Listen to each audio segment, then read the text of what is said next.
Welcome to Flat Earth Debate, Uncut and After Show. I'm your host Nathan Oakley, and if you are new to this channel, or you've not done so already, then be sure to subscribe, hit the bell notification icon, and join button if you'd like to become a Nathan Oakley 1980 channel member and keep up to date with the Flat Earth Debate. If you would like to support the channel, there is a super chat that runs alongside each of these shows while they premiere, and there's also a Ko-Fi, Patreon, crypto, and thanks button in the info box below the video.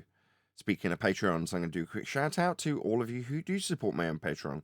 So, a massive shout of thanks and appreciation to Chris Wouters, Mr. Amish, Sensual Goat, Mitch Kennedy, Rod, The Name's Burley, Twas Wazzle, Jason Hornsby, Christoph Fournier, Flat Earth Travolta, J Mel's 24, Unimento, M, Iron26, Eric Troche, Endless, Golden McKinnon, Retro Bill, Level Flame Poem, Cannabear, Michael Kahn, John Kays, Patrick Gunnels, Banter, Mel B. Styles, Hairy Blade, Mobile Mac 777, Rob W, Reese Pound, Del West Watson, Unbelievable Productions, Blue Ridge Ranger, Abraham Mohammed, Skeptic 936, Life is Short, Texas Mike, David Wayne Foster, and Dank.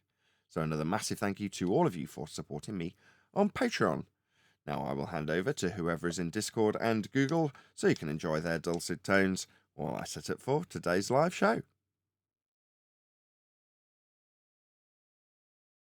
Hi, John. Right about what?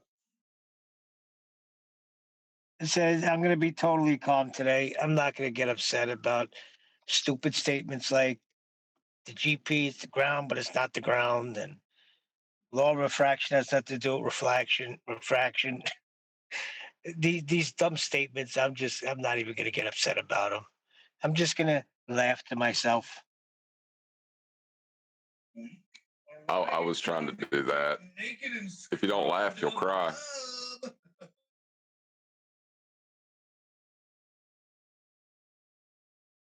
But they come in with an agenda. Like, I'll give you, for instance, Edibert, he's got one agenda to try to make Nathan look bad. Yesterday was a prime example. He turned around and said, "You never told me anything. You just told me to shut up." That's not even true.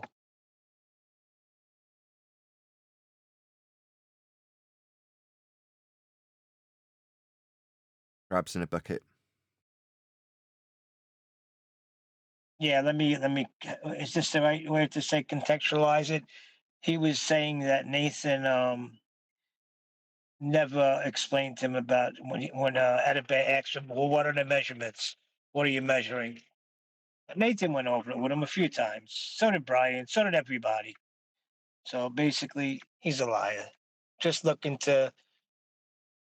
I don't know what he's looking to do. It puzzles me to this day if they call themselves flat earthers. What are you doing? It may be that it's so simple, it's embarrassing that's why they're not getting it. No, he says stupid things like the tides going up and down. You don't know that? What does that have to do with anything? What are you measuring in reference to? Mean sea level, right? So the tides have nothing to do with it. Right. The tide, they go up and down with reference to what? What the hell does that mean? Mean sea level. Yeah. Yeah, like what the hell are you talking about?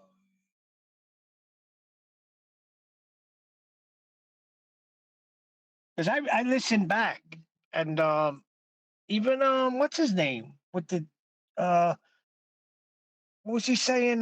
What's his name? What's this? The guy Jeremy talking about mountains and stuff like that. Yeah. What does that have to do with anything?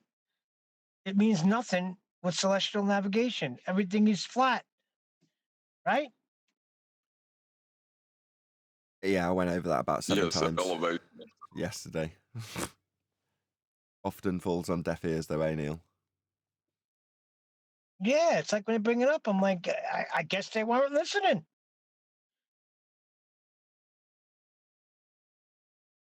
Say it real slow next time, like one word every 3 seconds. Elevation has nothing to do with celestial navigation. He did that yesterday. That's exactly what he did. And Ed Bear mocked them doing it back like an idiot.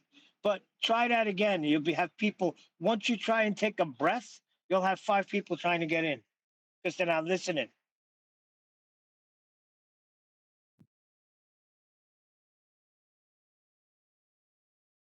Yeah.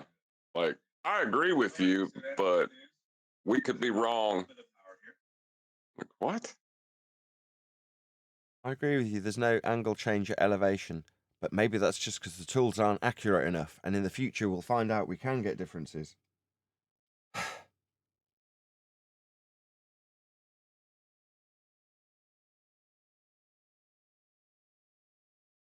Yeah, the guys that flew the U-2 spy planes, Well, Sorry, John. the guys that flew the U-2 spy planes had sextants with them. How high up is that?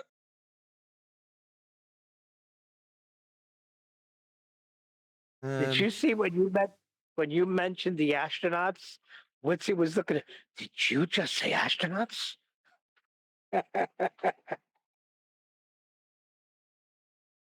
High we can go, or claimed height we can go. The stars do not change their angular relationship to eye level. U-2 spy planes fly 73,000 feet, according to Google. I just looked it up too.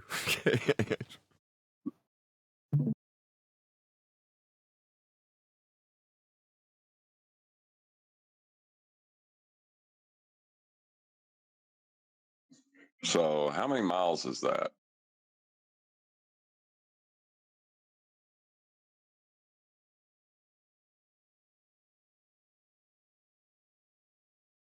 $125. Oh no, my bad. No, No. yeah. 13.8. Yeah, there you go. Not very high. Pretty high. Yeah, pretty high, but not very high. Pretty high, yeah. We don't go much higher than that. It doesn't seem like, does it? We like Yeah, to but get at beat 10 up somewhere. miles, the thing is, the distance you would have to claim to not measure a difference would create a space that gas would fill and we'd all be dead.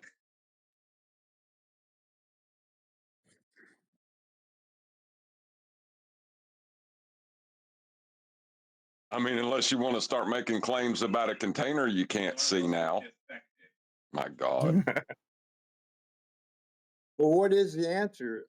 Because we correct for eye level on the ground, right? I mean, I'm pretty sure they use what you guys are saying, but the argument is it stays the same, right? And that's how they do it, right? That's what they tell us. Now, it tells us that all I don't lines know. that are horizontal run parallel to the ground. That's what the principle is most useful for us for. So, what we're saying is you're on the U-2 spy plane, you're 70,000 feet, and you use your sextant, and it's a bubble sextant. So, you establish a horizontal plane in the air at 70,000 feet. You're measuring a star. There's no horizon involved because you've already established level with the tool. So all that's involved is the ground position of the star you're measuring. Now, because the line that you drew out at 70,000 feet is parallel with the ground, it makes no difference if you have 90 meeting in midair or on the ground. They're the same thing. They're both running parallel to your position. The ground runs parallel to your position, and the line that you established with 90 at the end of that star runs parallel to your position. So, as a principle, because Earth is flat, this functionally operates. So, my frustration yesterday with Witsit, when I say, well, how is this practically applied to our world? I never got there with him, just got constantly told off by the Discord server for how I'm talking to him. No, What's important here is because Earth is flat, this line you draw out can functionally work because it runs parallel to a flat ground.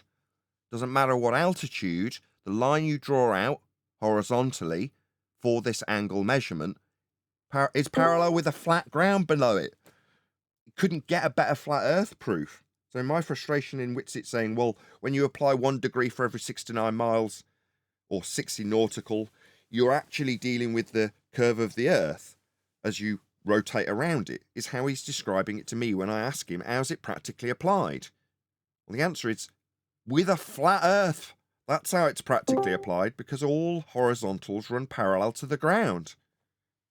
That means the ground's got to be flat. It can't work any other way.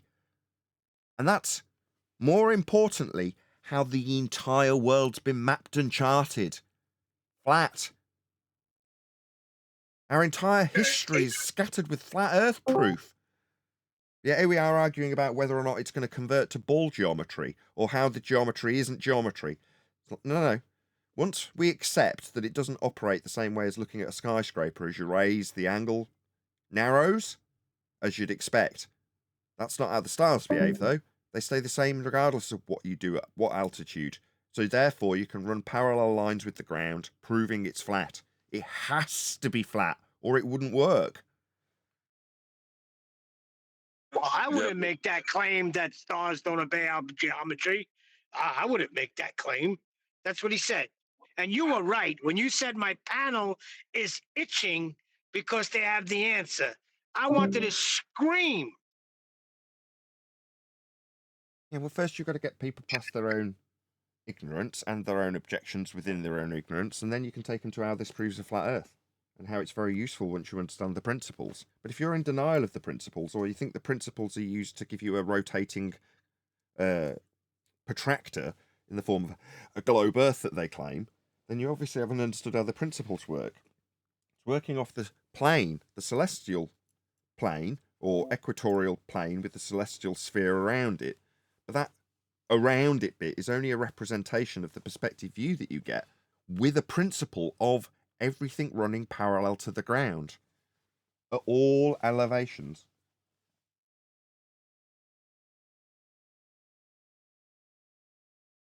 Yeah, it's a slam Has there dunk. been You think everybody would jump on board?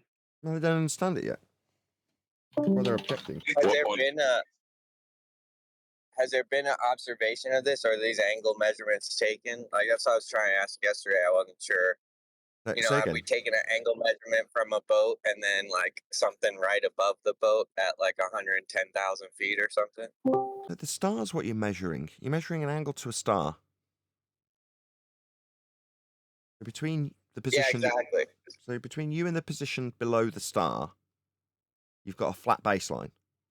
That doesn't change regardless of how you do this, at what altitude you do this. It doesn't make any difference.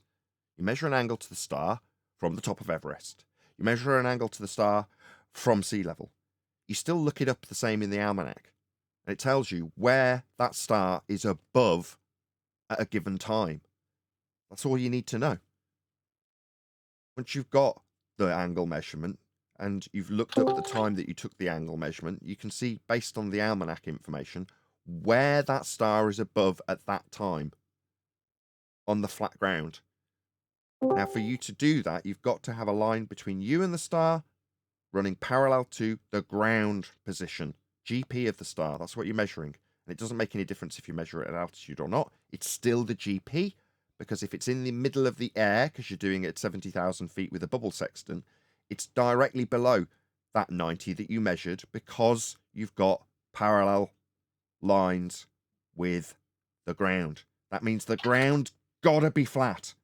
Like all the maps and all the charting and all the exploration of the world to date, without exception, it was all explored and expanded flat. Well, my frustration was that they set themselves up with the claiming that the stars obey geometry for the red herring false dichotomy, where they put a claim on the flat earther of star height. using trigonometry. They put themselves in that position yesterday to try to argue against it. That's frustrating. Very. Again, it demonstrates that Whitsitt in that instance doesn't understand what this process is used for. Somehow he thinks that there's got to be an answer for how high they're going to be at some point. Well, it's totally benign. It's not necessary. It's not used in the process. It's not required. The very principle that we can and do use defies that idea. But there we are, arguing about it for 2 straight hours, rather than understanding that parallel lines with the ground mean we're proving that Earth can only be flat. Yeah, but I mean, a baller, from their understanding of what happened yesterday, a baller could make them look like idiots using basic trigonometry. Yep. Basic. Well, like I did when I asked Whitsitt what the height was in meters. Because it's very far away. All right, how far in meters? I'm not claiming a height. Literally within the same breath. Well, When he said what it was I heard far away. yesterday was Hold on. How can you say you're not claiming a distance, but you're saying very far away?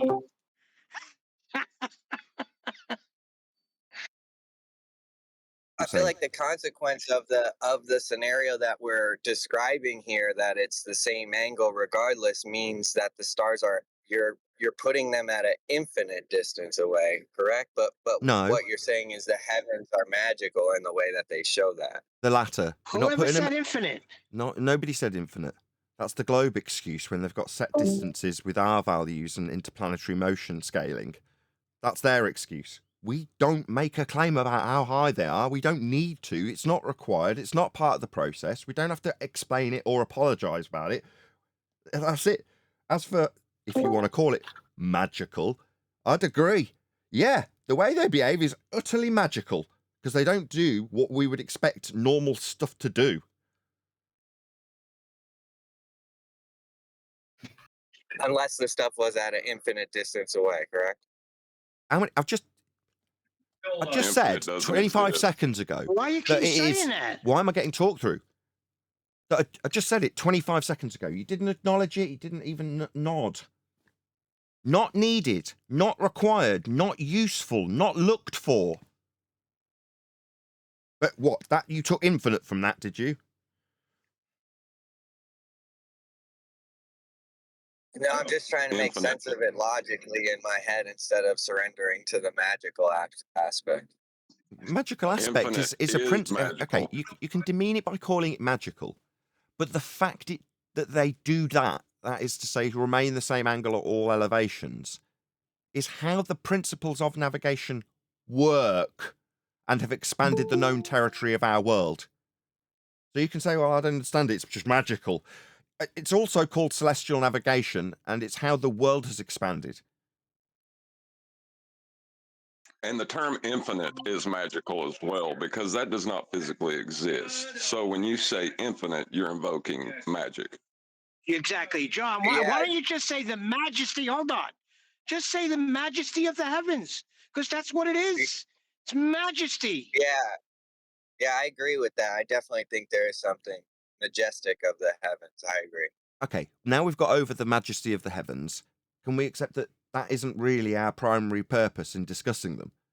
Because when we acquire an angle measurement to them, having tracked them for thousands of years, what we're actually doing is accepting that the ground is a flat plane in order for us to have the baseline to the GP of the star. Doesn't matter about the altitude. I keep saying it doesn't matter, but yet as soon as I say it and reiterate why it's not important, not used, not required, not trying to be attained, we go on to a discussion about them. Like, no, the important bit is the baseline and the parallel lines that run to it, because that can only work if Earth's flat. And it does. It's how we map the world. Let's focus on the stars immediately, I suggest. Well, it's because heliocentrism, Nathan. Everybody still got that in their mind. All the garbage that goes with heliocentrism. You just gotta let that go and start fresh. Well, people want to logically explain their world, but the thing is, you can't logically explain creation. It's beyond our understanding. And this is just another example of that. John, exactly. You're trying to think on creator level when you are not creator. You're created. Well, why do we think that we can figure out creation if we weren't the ones who did it? I mean, why are we? That's what Why I would just we have said. that standard? Agreeing Well, with that's you. what I That's what just I said. mean. That's He's what I agreeing said. with you, Neil. You said you'd be calm today. Down, boy, down. Sorry. I'm driving, so it's like I'm hitting the mute button and not. I apologize. I am calm today. We're all on team flat here, okay? We're all on team flat here. Yeah, right. But it's just a flaw of humanity. It's just something that's within us that we want to make sense of our world. But there's an aspect of our world right above our heads that does not make sense. Well, we can discover and learn about these aspects, but the glory of them already being in place, that's for something else. That doesn't belong to us. Yes. Yeah, I agree. That's why they steal the symbolism of the Baphomet, because they're putting all of the pieces together in one, and they think that they can take the ownership of God. That's just not something you can do. Good luck with that. Trying to figure out what the hell the stars were like 2 years ago when we first got, and 10th was going through the information with us. I fought against it as hard as anybody. But it is what it is. You fought against it. I loved that experience of 10th Man taking us through these processes so we could understand them. It's just amazing. Me too. Like discovering how the world actually functions for the first time.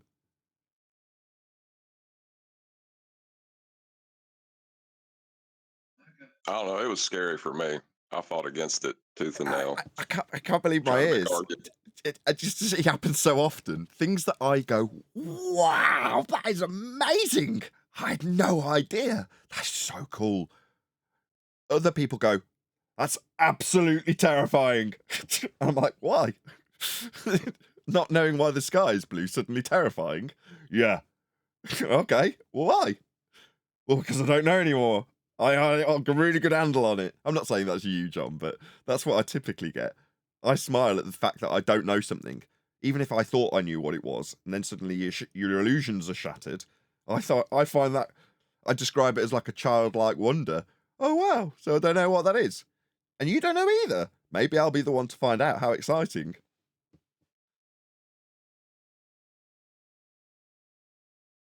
Go on, tell us why it's fearful, why it's scary then.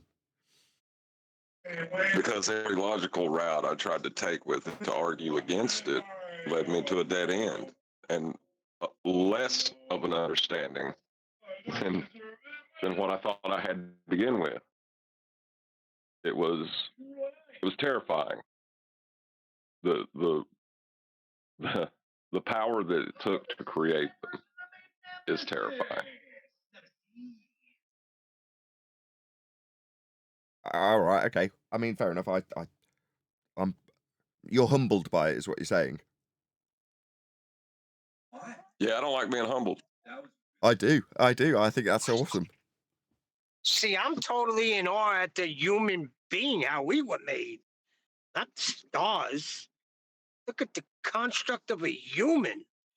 How's our heart beating? Blood pumping through our veins. I'm Wrong in forum. awe at that. Wrong forum.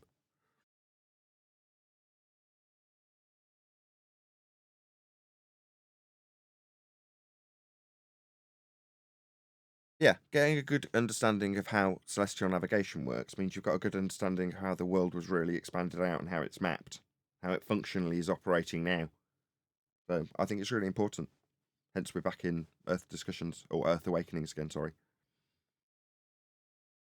Well, you know, like the whole discussion yesterday, like it may be frustrating, but all those arguments, I made all those same arguments against 10th. If you go back and listen to all those pre-shows, I did the same, you know, fallacious reasoning, red herrings. I threw everything at him. You know, for almost a year, maybe more. Yeah, I remember. I remember Tenth's frustration as well. His frustration's become my frustration now, hasn't it? Yep. Such as the what is it? The circle of life. Duty. Who's the guy you're talking to, Nathan? Is it possible to have him turn down his TV or something in the background? It's like audio chaos. Guys, kids, we're privileged to have him. He's doing other things.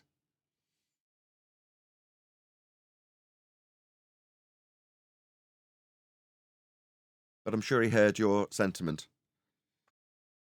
Turn Yeah, the is that TV better? down, John.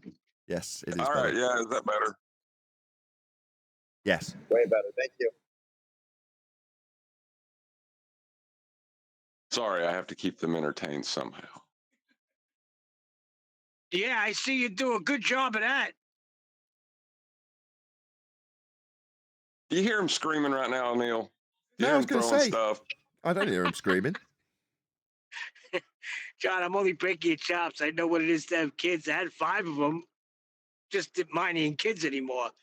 But the noise they make now, although it's not loud, it's deafening.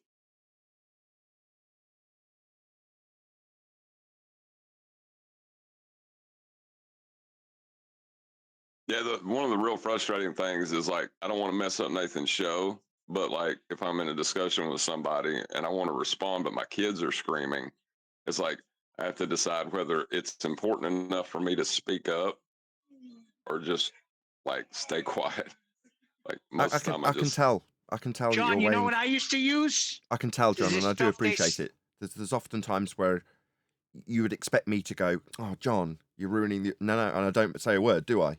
Because I can tell that you've gauged, no, this is important enough for the background noise to take background precedent in terms of whether or not this needs an interjection, and it does. So you'll just go, no, this is definitely worthy. So you open your mic. Obviously, everyone shuts up because they're suddenly screaming in the background. You make your point as quick and concise as you can. Sometimes I'll try and drag it out of you because somebody's interrupted you. But you'll plod on even with the background noise, and I never complain because you 99 times out of 100 get it right. I have a great idea for you, though. And what I used to do was, because I'm a contractor, I always had a lot of, what do you call that stuff? Duct tape. Yeah, we see where you're that's going. even worse than the cough medicine idea that I got yesterday.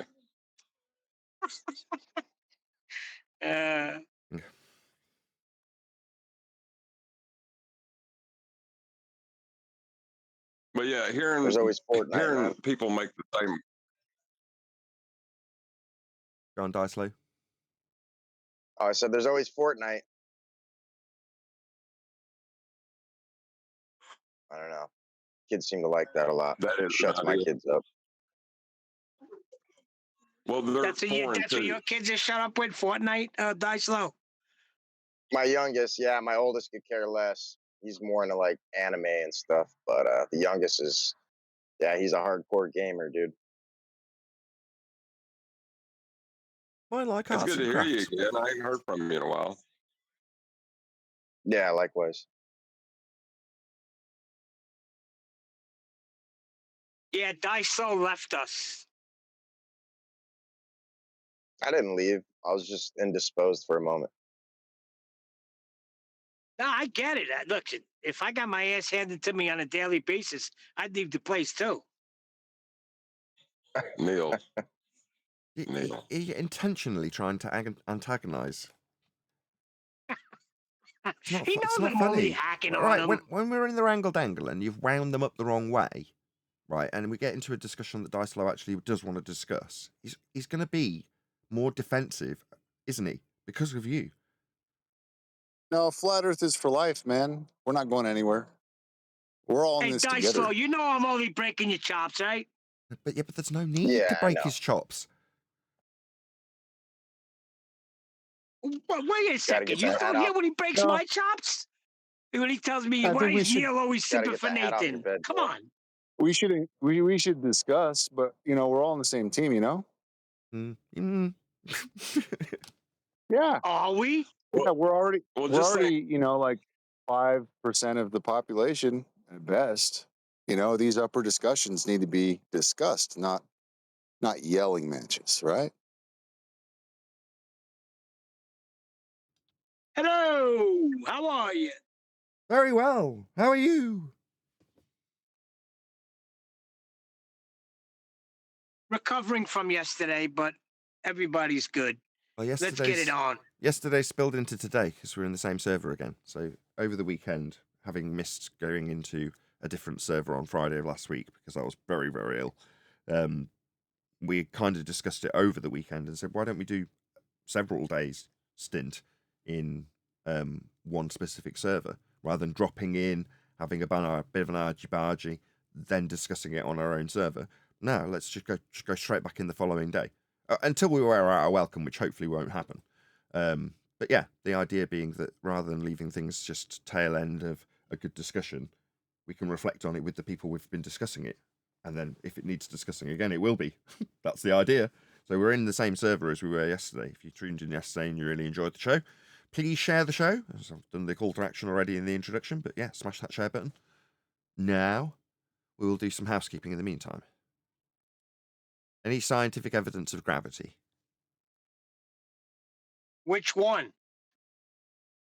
Free Palestine says, northbound equinox celebration beach house seal beach CA 12 noon till meet other flat earthers. Okay. Thank you for the super chat. Free Palestine.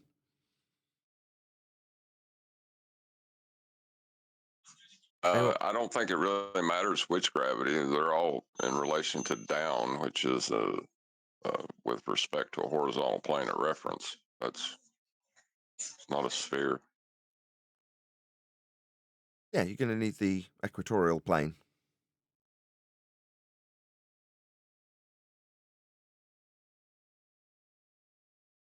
The equatorial plane just extends infinitely outwards, right? That's how it's described, though. Extended outwards infinitely. But in terms of the actual circle that's derived from the measurement, it's a measurement from Polaris. What's the extended equatorial plane going to be called? Why extend out a minimum elevation angle? Do you know?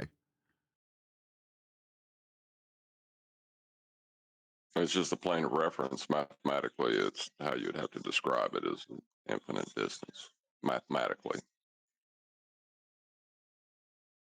Sure, but pictorially they show it like maybe it's because the globe's incorporated and they've got the globe as the protractor extending to the point of the equatorial Polaris minimum. But then they extend out that flat surface that's cutting or dissecting through Earth in hell. That bit's extended out as the plane of reference, as you've just described it. But it's labelled extended equatorial plane. Unless I'm very much mistaken. Yeah, the equatorial plane runs all the way to the celestial sphere. It's their problem where they have a flat plane that extends to the horizon, but they don't want to consider it a flat plane, so they have to go through all these hoops to convert a flat plane to the edge of the protractor that they're measuring from, and use all sorts of transformative mathematics to do that. It's has nothing to do with measurement, though. Okay. What about any single viable hypothesis from any of the fields of astronomy, cosmology, or astrophysics? Negative.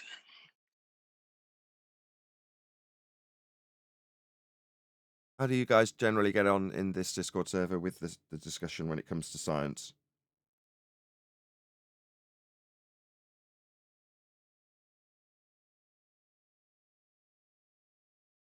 Whole group of people, nobody saying anything. Oh, that's good. Are you talking about our server, Nathan? Yeah, I'll ask you, SE. For example, let's What we think of science? Well, I'm thinking, do you know the origins of why, for example, that housekeeping question gets asked when we ask for any single viable hypothesis from any of the fields of astronomy, cosmology, or astrophysics? Do you know why that has its origins in the housekeeping questions? You don't have to. I'm not expecting you to know. I don't know the origins. No, go ahead, tell us. Because when we first got here, we were told that the whole body of science proves we're on a sphere. Right, Rumpus. Yeah. Mm-hmm. Not just Gotcha. Rumpus. You know, if you watch mainstream Well, globe he was the main proponents, one. Yeah.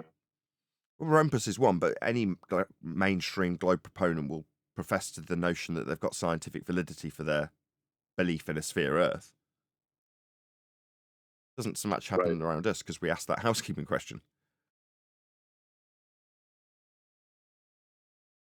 That makes sense. I remember that. Yep. We have the whole body of science on our side. Yep. That was told to me on many occasions. Right. But it's a category error. Right. Now they say science don't prove anything.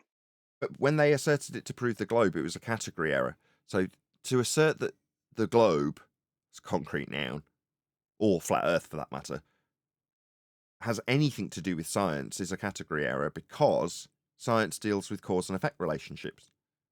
The globe Earth isn't a cause and effect relationship. So it's a category error to say that science proves you're on a globe. So we started asking for scientific evidence, specifically with gravity, because that's the most prevalent when they say that they've got scientific validity for it. They even start to offer up what they call experiments.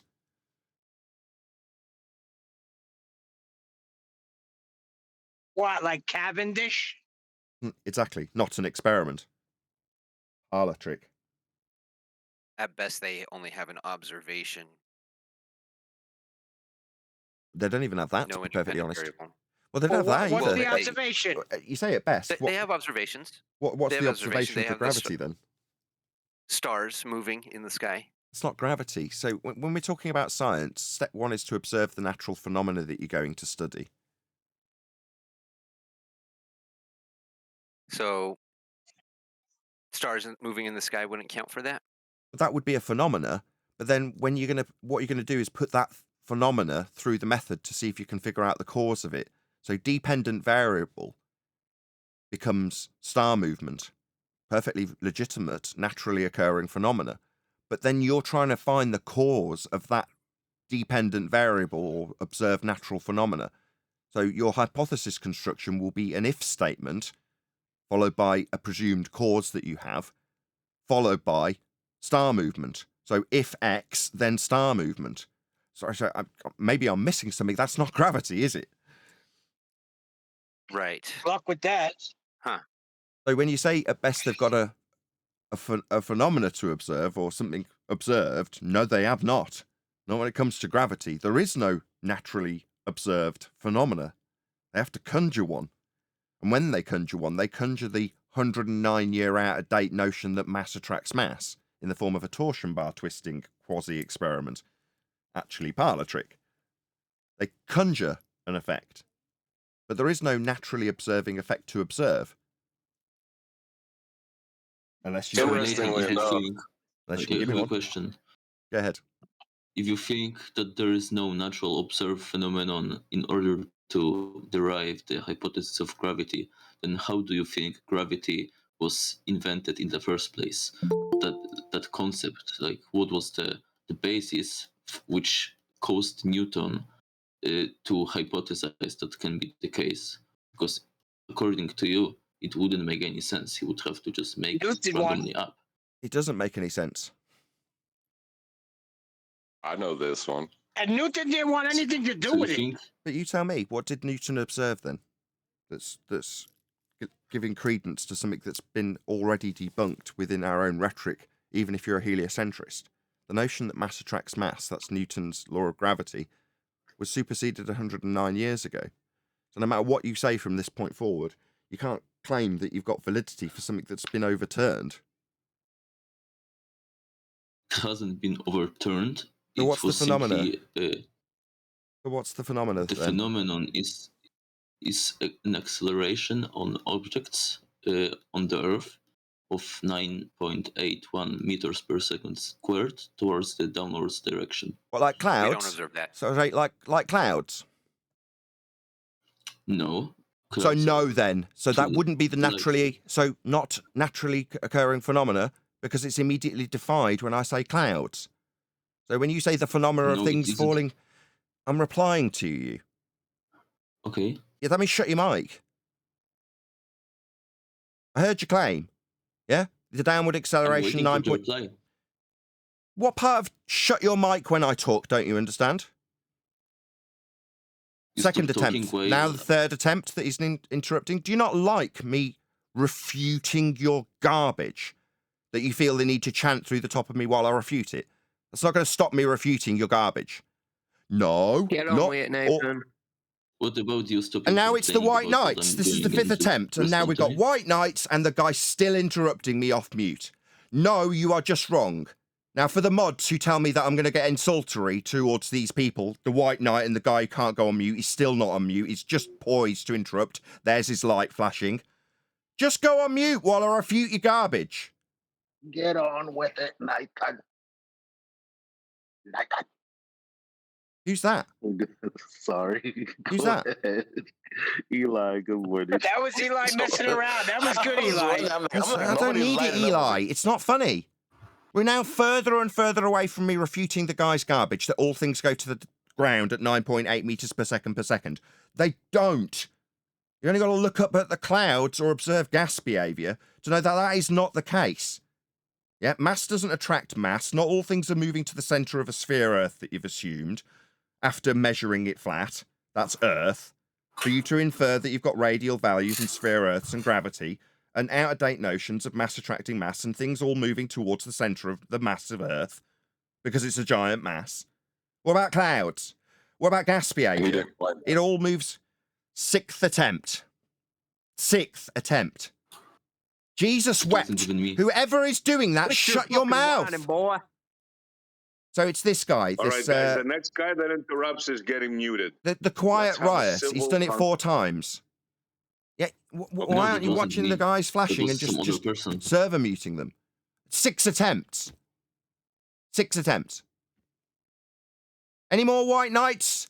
Are you all terrified of your stupid garbage notion of gravity being absolutely ripped to shreds by me, a flat earther, that it needs 6 attempts and several interjections from White Knights telling me to get on with it? What, get on with destroying your religion at its base and pointing out that gravity itself, the notion that all things go to the ground at 9.8 meters per second, requires a flat earth to describe that downward bias.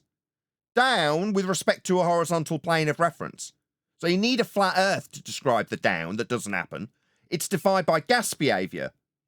So no, there's no need to explain a phenomena that isn't occurring. Not all things move towards the ground. Anything else to prove your science for gravity? Are you done now?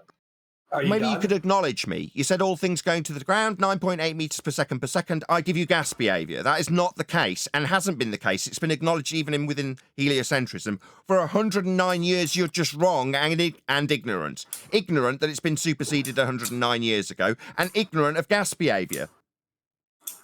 Yeah. There's Omnivore. There's Omnivore clicking his mic through the top of me. Just kick him out. Did it all day yesterday. 7 attempts. Omnivore's just interrupted. I've not had one single clean sweep of a response to a guy that says we've got science for gravity. No, we don't. Gas behavior defies it.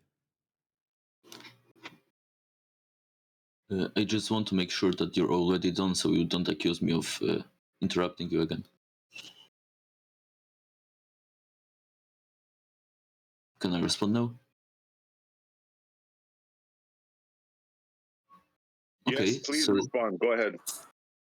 okay, thank you. So I've never claimed that all objects do that. I simply said that objects.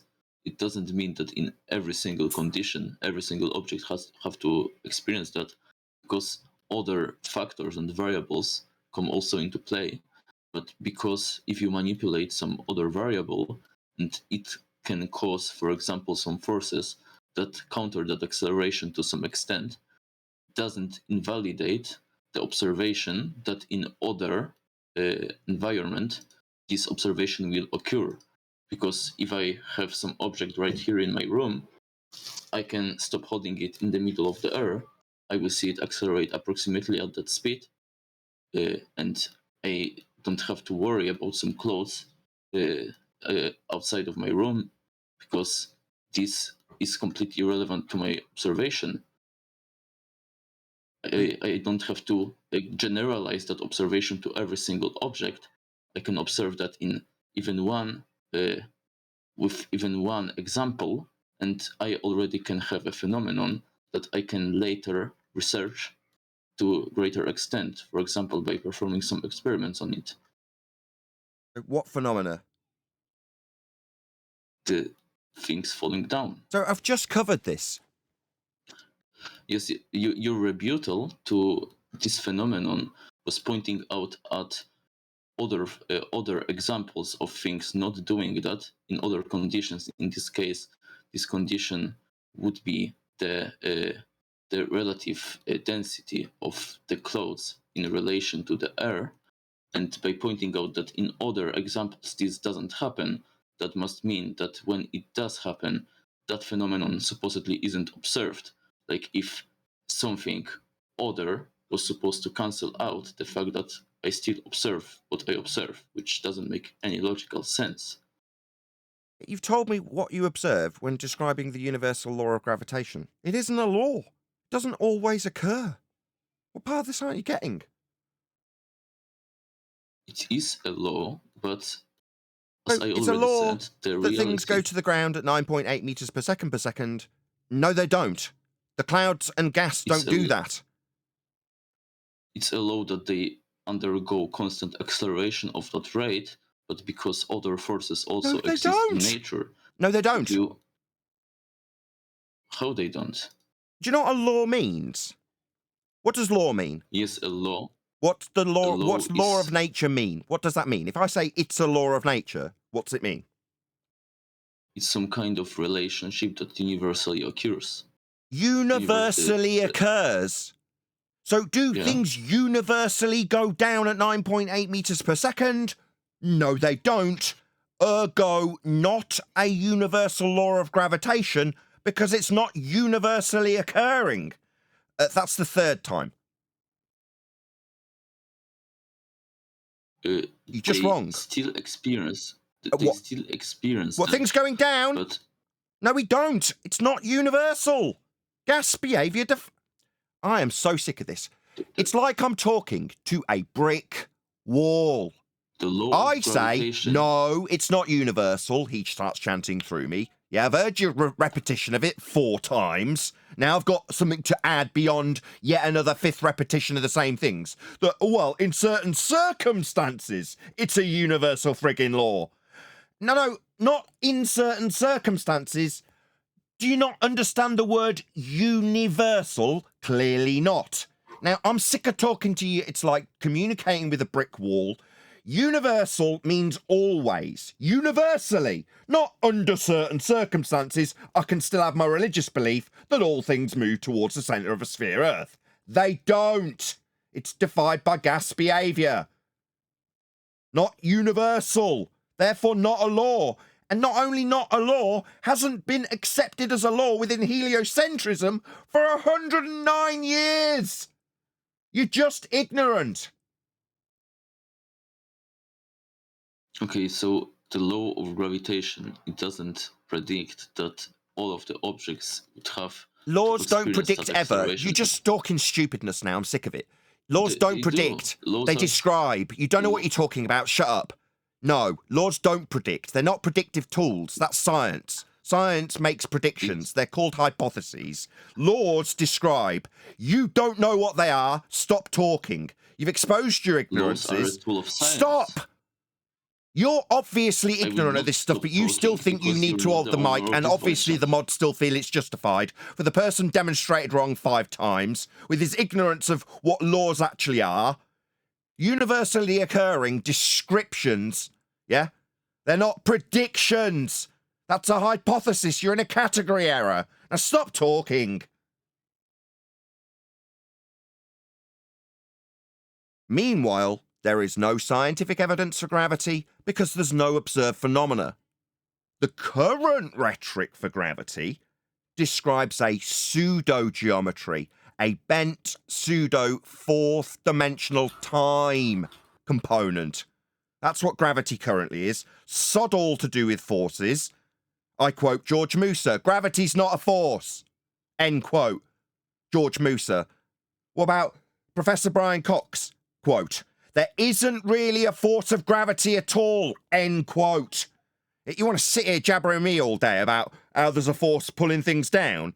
Ignorant, out of date, sick of it. Brick wall communication. Doesn't accept a single sodding word I say to him. Doesn't matter if I quote Cox to him all day, telling him from his pseudoscience rhetoric on his throne of heliocentrism that it's not a bloody force. He'll be telling me there's a force pulling things down. Just doesn't know the rhetoric of his own bloody religion. Still prepared to argue me with it. Tell me that these laws make predictions? No, clearly ignorant. Clearly has no right on the mic.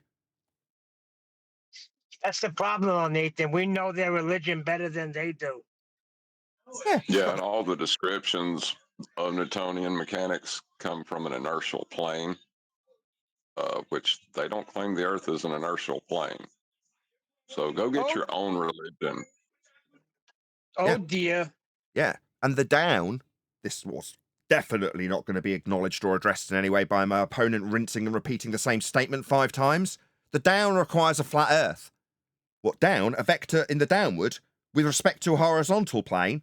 Yeah, you'll need a horizontal plane of reference to describe down in gravity. Hey, are you done? Yes. Okay. So it turns out that despite what you said, more than one force can act on an object at a time. And in fact, we do see gravity acting on objects, including gases, and yes, even clouds. You've heard of rain, maybe? So we see the downward bias, which is gravity, is just one force that is acting on a bunch of other things. Namely, probably in the cases you're thinking of, buoyancy. This Or guy doesn't Gravity's know the not a difference force. between liquid and gas. So, yeah, I know- so absolutely do. omnivore. Quote, Nathan. Professor Brian Cox. There isn't really a force of gravity at all. End quote. Professor Brian Cox. Mm-hmm. Yeah, he's an So astrophysicist. You're talking about He's an so you're- astrophysicist. Did you want to take it up with Cox that the force that you say, the 109-year out of date of force that's been superseded by Einsteinian pseudo-Riemannian geometry, when Cox describes it not being a force, you feel that Professor Brian Cox, astrophysicist who understands pseudo-Riemannian fourth space-time bending and the geometry of that fourth dimension being a gravitational geodesic in space-time, you think that's a force, therefore Cox is wrong and I'm wrong. No, you're just wrong. No, you're wrong. I haven't finished. You don't need to chant through the top of me correcting. You don't need to chant just because you're wrong. No, I will tell you that you are wrong with citations followed up with George Musa, editor, Scientific American. Gravity is not a force. End quote, George Musa.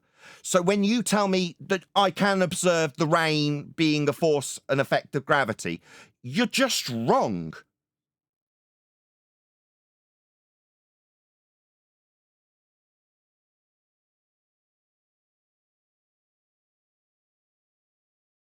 Which way did that rain go first anyway? It went up. It evaporated The from the water ground went up. level and went into a gas and went up and formed the clouds in the upward vector. That's what gas does. No. It's supposed to be downward, Nathan. What are you talking about up? What's this up you speak When of? I say it goes up towards the clouds that you can only tilt your head up to observe, you're saying, no, that's actually a downward bias in the 9.8 meters per second downward category. No, definitely not. That's not how gas behaves. There is no law of gravity pulling things down. Doesn't always occur. It was superseded 109 years ago. Currently, gravity's a bent geodesic in a fourth dimension geometry invented by Einstein. And it is not a force, end quote, George Musa. But yeah, I've got two numpties telling me how it's a force. They're just wrong. Omnivores had his open mic disturbed the entire previous conversation with total disrespect for everyone who wants to listen to this. Yeah? And while I was telling him how wrong he was, he decided to chant through the top of me. Doesn't know where his local mute button is, but feels he's got the right to tell me that gravity is a force when it hasn't been for 109 years.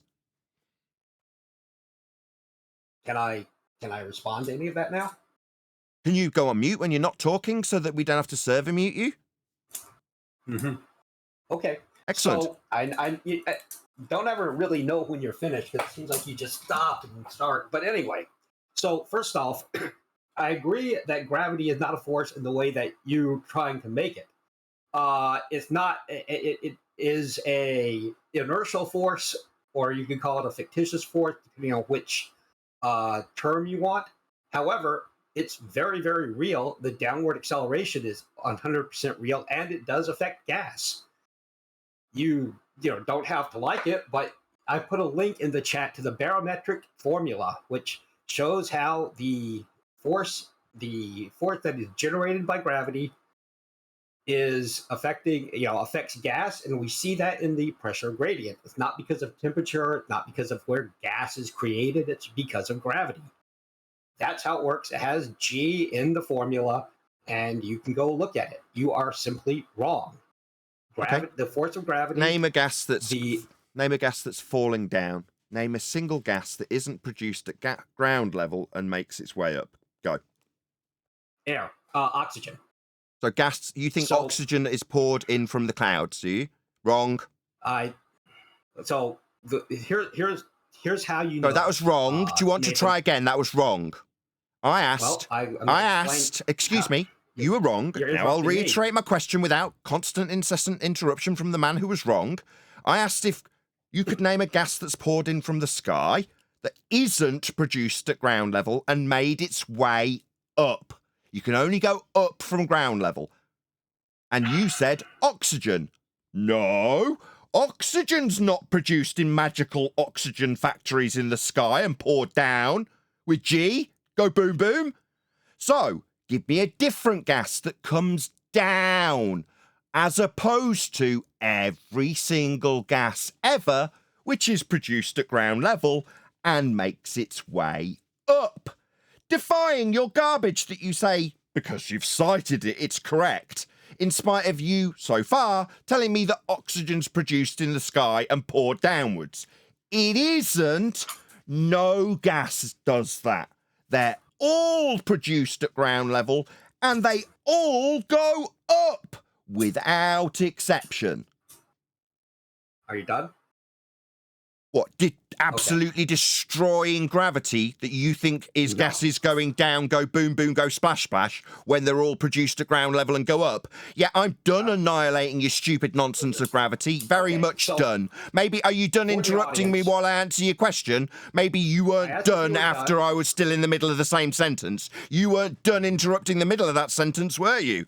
Yeah, because I've annihilated your stupid notions of gravity. Because you think gas go down, go boom, boom, because you can Google search. Meanwhile, gases are produced at ground level and go up, defying gravity as a downward bias at 9.8 meters per second. All right. So, first off, heavier than air gases absolutely go down. You can pour CO2 or sulfur hexafluoride out of a glass like a liquid, and it will go down. This is 100% because of the difference in buoyancy that is created by the force of gravity. All gases. I thought you were done. The reason you know that gravity is at work is because you can use a barometer. You can use one on your phone if you have one, Nathan, and you can check to see if in your house, in the very house where you're living, or out under the open sky, you can see that as you go lower, the the atmospheric pressure, the barometric pressure, as described by the barometric formula, which I posted into the chat, which I doubt you can see or would look at. but you can go Google it if you don't know what the barometric formula is. That is because gravity creates a pressure gradient where there is more gas at ground level at lower altitudes than at higher level, and this applies to, for example, oxygen. Yeah, Honorable, but his question was. Bear with me, just 1 second. I'm sorry. What gas was produced in the air and made its way down? And you said oxygen. Shout out to OBE Line, says Nathan trashing Globers never gets old. Thank you for the super chat. So, Book FN.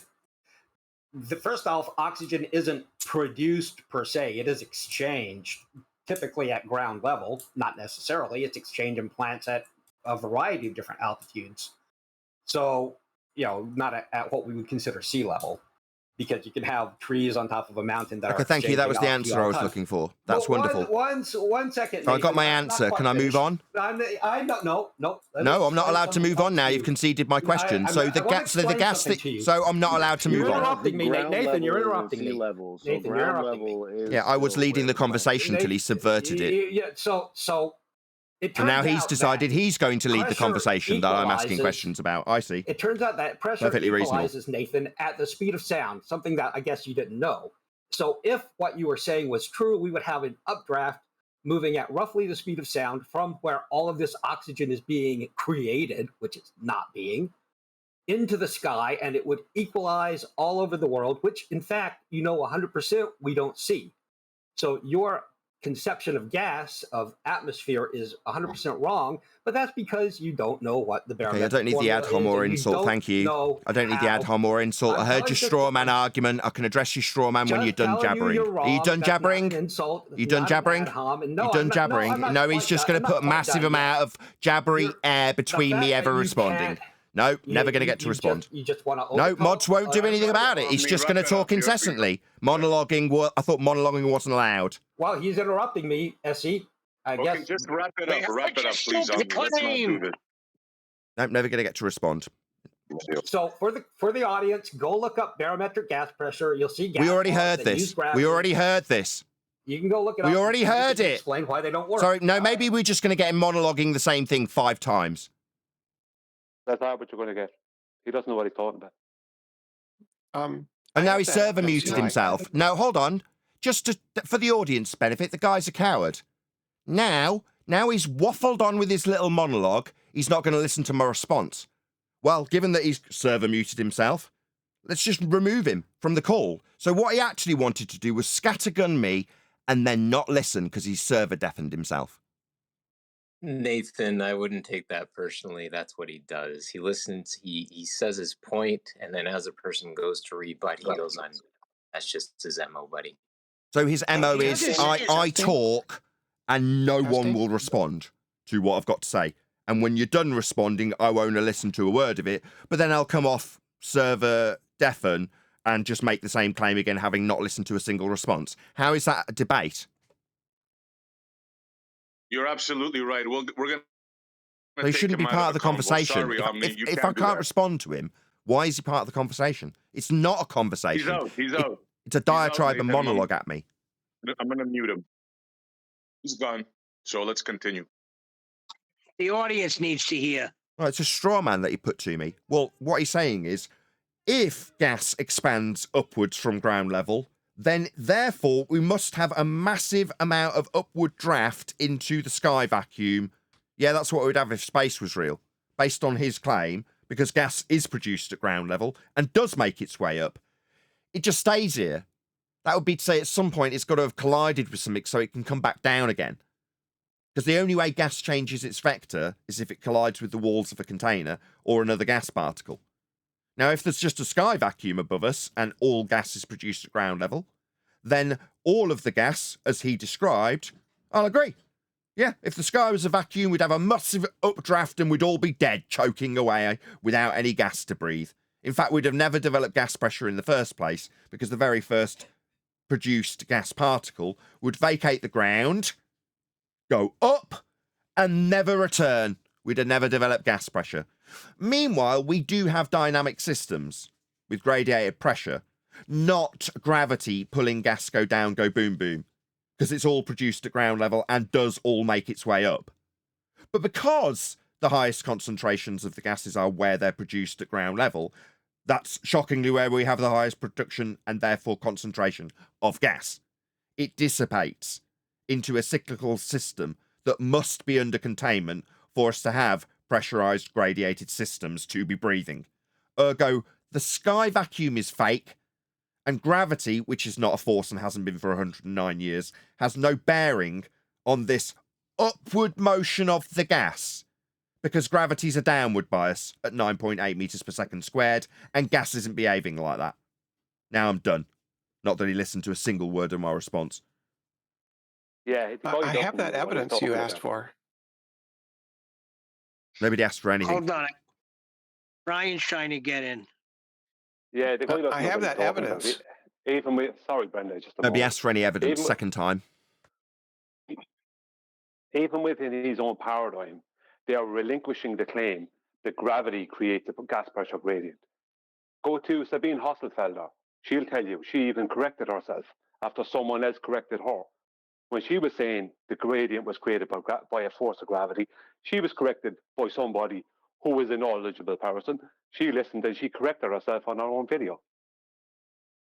What they're claiming, right, is an open system, right? Let's say gas in a canister in a factory, that's a closed static system. What we live in is a closed dynamic system. That's why we have weather and we have gas cycles. It's what's known as the closed dynamic system. What the straw man is, when people try and say, how come the gas doesn't do this in your closed system? And they're talking about a closed static system, as I said, which would be like a canister of gas you could buy at a hardware store or in a factory. Whereas we have a closed dynamic system which cycles. There's no cycles in a canister of gas. You know, you can heat it and you will create a gradient within it with two different temperatures. But the difference is we have a moving temperature creator basically with the sun. Stirs the whole lot up. So that's why we have weather. And there's a load, I could go on, like I did a whole presentation on this several years ago. And none of our opposition have been able to address it because they used official information of what creates it. Finish. Meanwhile, the question that was on the table was scientific evidence of gravity, or any single viable hypothesis from any of the fields of astronomy, cosmology, or astrophysics. I have that. Brenda's got it. She's got it. Give What it have to you her. Run with it, Brenda. Yeah. Galileo's experiments down an inclined plane, in which he rolled various objects down an inclined plane and timed them. And when he collated the data, he had evidence for a force called gravity. How did he do that when gravity didn't turn up? A force called gravity didn't turn up until Isaac Newton. That's not an experiment. What was the observed natural phenomena? Balls rolling down an inclined plane. So you're trying to establish the cause of balls rolling down planes then? If that's an experiment. If that's your naturally occurring phenomena, that's your dependent variable. So dependent variable, balls rolling down hills. So what was the cause of specifically balls and only balls rolling down hills naturally? Because that's what you will be experimentally validating if it's an experiment. What he did was he measured the speed with which they rolled down the hill, and that speed was invariant. So the speed was the cause. Is that what you're saying? Speed was the phenomenon that he observed, and he observed that it didn't matter what the material. So you can't have two phenomena. Was. You only study one thing at a time, Brenda. So you're either studying why they roll down the hill, or you're studying what the speed of things rolling down hills naturally. So all you're going to establish is the cause of the speed of things rolling down naturally, or why they roll down. One or the other. It's not two. You seem very confused about just what. The speed. You don't need to chant through me, Brenda. Yeah, that's fine. You can be corrected without a constant, incessant chanting through the top of you being corrected. I'm correcting you because you seem to be under the misapprehension that you can have two phenomena being studied simultaneously. Speed of things rolling and why they roll. And I'm correcting your dumbass, saying, no, that's not what you do. The speed is the phenomenon. The hypothesis that you form at the end of it is that speed must be due to a universal force. So Why would you do that's that? not an if statement. That's not an if statement. Wait, this ain't no supposition. You joshing. You joshing my taters, ain't you? This is not a viable I don't hypothesis. understand This is not a viable scientific prediction. It cannot be formulated into an if and then statement with a null. It's not science. It's garbage. No, it's an observation. It's an observation of gravity. It's an observation of the fact. Oh, so it's begging the that question. Regardless, Begging the excuse me, question I was then. talking. So begging the question. No, that's not what begging the question means. When you don't say know what that means. observation of gravity, you're observing the thing that you're trying to prove. So you've already No, decided. It's not trying to prove. You've it's not already. trying to prove I'm gravity, explaining your Nathan. fallacy to you. You objected. So I'm having to explain it to you because you don't understand yourself how assuming the very thing you're trying to prove, that would be gravity, by saying we're observing gravity, is very much circular reasoning, Brenda. Now, you might not like my interjection, and you may feel the need to chant through the top of it again as I have to correct you. You're just ignorant. You're just using fallacious reasoning. If your attempt to prove gravity starts with we're observing gravity, it's circular reasoning, aka begging the question. Now, I will tell you this because your use of fallacious reasoning irks me. It irritates me.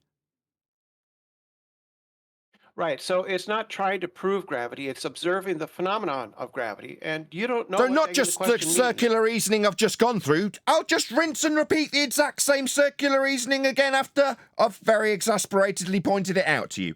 I don't want to hear Brenda go through her circular reasoning again. Can we not shut her up? She's failed on her ass and then completely ignored me. Right. So it's not trying to prove gravity. It's making an observation about gravity. Yeah, that's the third time she's rinsed and repeat her circular logic. It's not circular.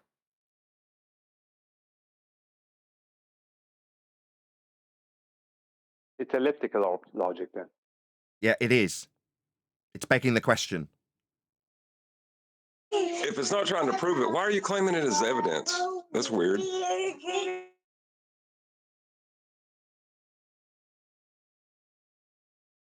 That's what they do. The moment you point out that they've used fallacious reasoning, well, I'm not trying to prove it. So why are you presenting this?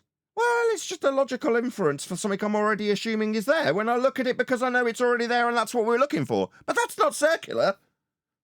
Oh my God. Nathan, you could pull up a show from 5 years ago and it'll be exactly what you just heard 2 seconds ago.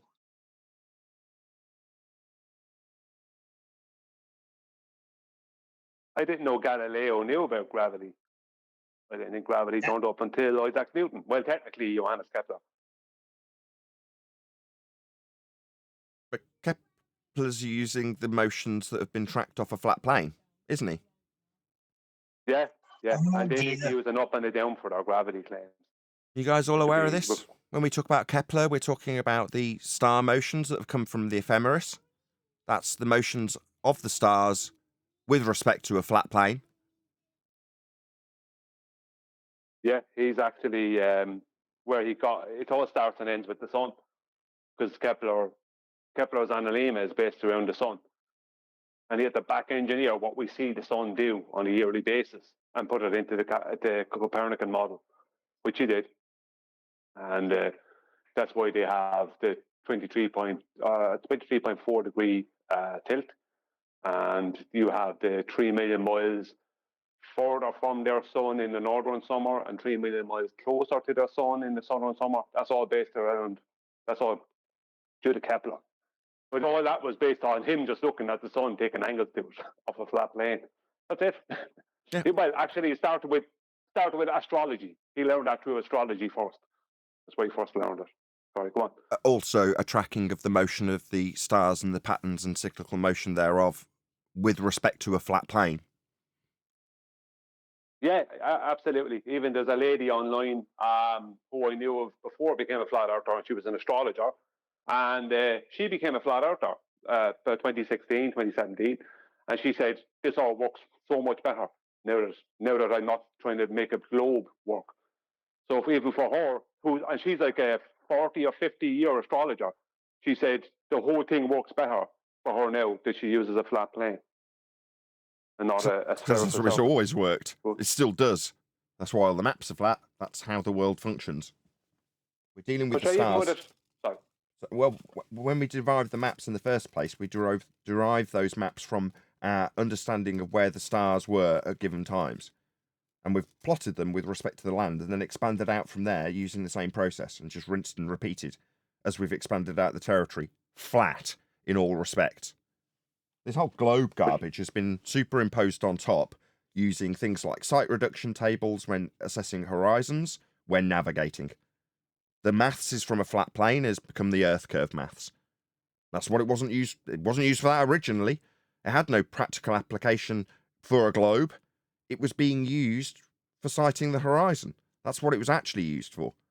But they've hijacked it and said, oh yeah, that's what we use it for. What, for seeing when boats go over the horizon? How useful's that? Well, it isn't.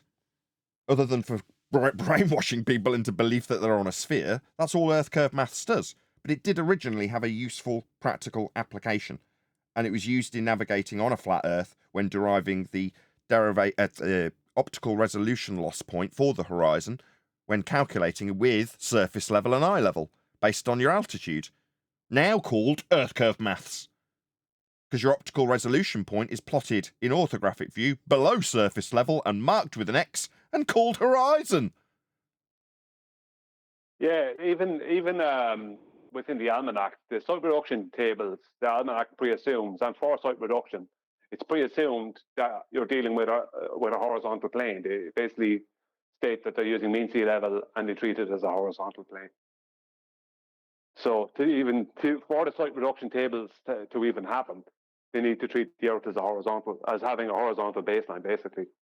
And astronomy, when anything astronomy are doing, they're always using their equatorial plane at equinox, and they're treating it as stationary. And this equatorial plane at equinox extends out into their celestial plane, which basically is just one massive plane. Because the equatorial plane of the globe is smaller in area than the actual area of the world, because the globe has such a small radius. So consequently, they have to extend that out into their terrestrial plane. And so it when keeps they're doing going. anything, they pre-assume. Hold on, it goes. The, it keeps going. There's one further step. I've just forgotten the title of it, but John's here, so hopefully he'll remind me. Right? So yeah, but let me finish what I'm saying first. Just a okay, second. go on. This is what they do for astronomy, and when they're using the EQ mount telescopes, right, they're using a stationary plane, and it's presumed to be at equinox, and that plane extends out into their celestial plane, giving them a much huger stationary plane. That's how they must describe it. Now I'm finished. Thank you. I think it's something like an anisotopically flat plane is how they describe the entire. Asymptotically flat plane is how they will describe the extended universe plane, which is also flat. It's all flat. That's how everything functions. That's slightly different, though. That's like talking about space-time. What I'm talking about is what astronomy do. Yeah, that's but slightly different. Where I'm dovetailing it in is by earlier when I say the heliocentric model, including the derivation from Copernicus onwards, comes from the ephemeris and then the equatorial plane. So you're always using a plane. Now, when they extend out their pseudo-geometry into a fantasy world, the way that their geometry can still only functionally operate is flat, Euclidean, within a box. So that's exactly how they describe it. So everything's always going to be useful if it's described and functional flat. Everything else is just an apology. When it's globe-shaped, I mean. That's where it's at. It's how it's being used. And they can't work beyond any of the standard geometry when they try and shoehorn in an extra dimension. I'll have to rephrase that because of you, Brian, because you did explain this really well a couple of months ago. When you were like, no, they haven't actually shoehorned in an extra geometry. They've substituted out the X dimension for time. No, the Z dimension. Z dimension. Yeah. So instead of X, Y, and Z, you have X, Y, and time. They just call it the fourth dimension, but they have to remove the third dimension, which is the Z, which is the zenith, above and below the XY plane, to add in time. So they don't have 4 dimensions; they just remove one of the dimensions and call it that time. Which is why. Go on a second. I'm just going to explain something about Einstein. I was going to say, well, that's why you can show it visually with a bent geodesic, and all you shown on a 2-dimensional screen that you've got in front of you, if you're showing a 3D rendering, is XYZ coordinates, and then they'll show you a globe in the middle of a bent, trippy-looking well. You're like, that's a 3D representation right there. Nah, which is it, Z-axis, is the geodesic bent time in this graph. And you're like, no, this is just a cool looking 3D drawing. There's no 4th dimension in this. No, you're not understanding. If you were a playing card, you wouldn't understand what it was like to have a 3-dimensional stomach. Things would pass straight through you. But now, because you're a 3-dimensional being, imagine, like the playing card, you trying to picture the 4th dimension. You just couldn't do it. That's what they tell you. Can you guys see live text in Earth Awakenings? No, I can't. I only focus on the VC. I'm sorry, SE Montreal. But if one of my mods is in there, Divergent Droid's in there. If there's something you want my attention on, Divergent Droid potentially can stick it in Master B and I can present it to the public. Just ask him. Yeah, it would be interesting. If you go to 52 past the hour, I can give you a visual representation of their fantasy 4D. It's called a Tesseract. Sure, I've seen a Tesseract. It's a box. Yeah, you got to see it. It's a box within a box moving around. And this is how they represent 4D. But the trick here is it has to be constantly moving. If you look at it, you'll see what I mean. It's fantasy La La Land. That's not a trick though, is it? You could draw that in a 3D rendering program, and they have. There's the drawing of it. It's just a 3D drawing. No, it's not. Yeah. It's a 2D drawing. It's only possible in 2 dimensions to depict it the way they do. You could not recreate that in the 3rd dimension. So they trick you into thinking it's a 4th dimensional depiction, but it's just 2-dimensional. The same way the stairs work, the infinite stairs. It's the same trick. Well, you know what I mean? Just so people it's a parlor understand. trick. It's not so much a parlor trick. It's a psychological trick. A parlor trick is something like the Cavendish experiment, a physical thing in a parlor. So the reason they're called parlor tricks is because you'd gather everyone after dinner in the parlor room and you entertain them with a trick. Something physically happening is a Cavendish experiment. This is not that.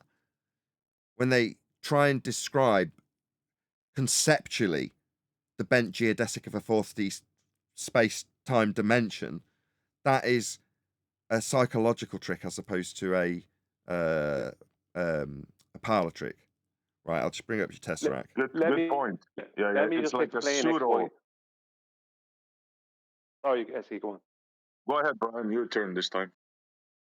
No, I was just going to say, you go first and I'll go after you. I'm just going to explain why they have an X, Y, and Z, why they're using that with time. Yeah, I just merely wanted to show the parlor trick, but Nathan's right. It's not even a parlor trick because it's a made-up thing. It's like a pseudo parlor trick. But I just wanted to show how they envision this magic thing in their mind. It's like a constantly moving box within a box. I just wanted to show everybody how they envision this impossible 4th dimension. Well, how Einstein, I'll explain the X, Y, Z. Why they removed the Z, which is a zenith up, and what would be the neither down, but they just call it Z down. You know, if you have X, Y, Z coordinates, you read the X on the you have X on the positive and negative, the Y on the positive and negative, and the Z on the positive and negative. So what they do is they have the XY plane, and that's space-time, right? So how this is explained is that if I held a ball, let's say a basketball, up at the top of a 300-foot high tower, and I held it for 3 seconds, and then I left it go, and it took 3 seconds for that ball to land on the ground, then technically it moved further through time when I was holding it for 3 seconds than when it was falling for 3 seconds. And the reason is because I'm further from the XY plane, which is space-time. So consequently, that ball has moved, because I'm further away from that means my time for me moves faster. So that means that ball, for those 3 seconds that I was holding it, it moved through more time than the 3 seconds it was falling for, right? It's a complete joke, right? And that's why they have the XY plane, which is space-time, and the Z, right, which is time, right, where the Z up and down is time. So that's why they say if you could get far enough away from the globe Earth, right, that you would come back and everyone would have aged different from you, simply because you moved through time at a different rate than they did. If you understand what I mean. So that's how they try and explain it to themselves. Go on, Essie. Well, Brian, it's the speed, really. They have in their fantasy, right? They have two instances where time can be affected, right? Speed and gravity. So yeah, that's how their fantasy works. Like if one brother's traveling in space, one ages slower than the other. Yeah, it has to do with speed and gravity in their fantasy. Yeah. But that's the speed of makes time. great movies, though. But that's the distance speed of over time. Yeah, distance it's the over speed time. of time. Yeah. What the hell? The gravity thing is just the bending of space-time, right? And that's the gravity thing.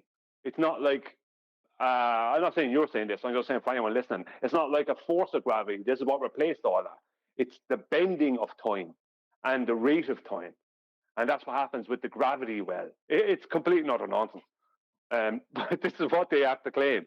That there's time bending. You know what I mean? Science fiction. Right? Sounds like the science fabric, fiction. right? In their fantasy, right? They take the concept of time and what's between me and you, Brian, and they make a fabric. And they call it the fabric of space-time. It's complete and utter nonsense, made up stuff, but yeah, that's their model. That's what the Emperor's New Clothes is made out of. What model?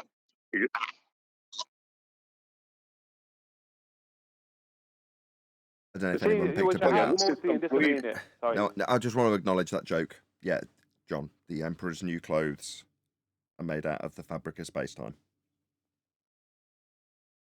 What we have mostly in this arena, SE, is mostly the ballers who claim a force of gravity when that was thrown out in 1915.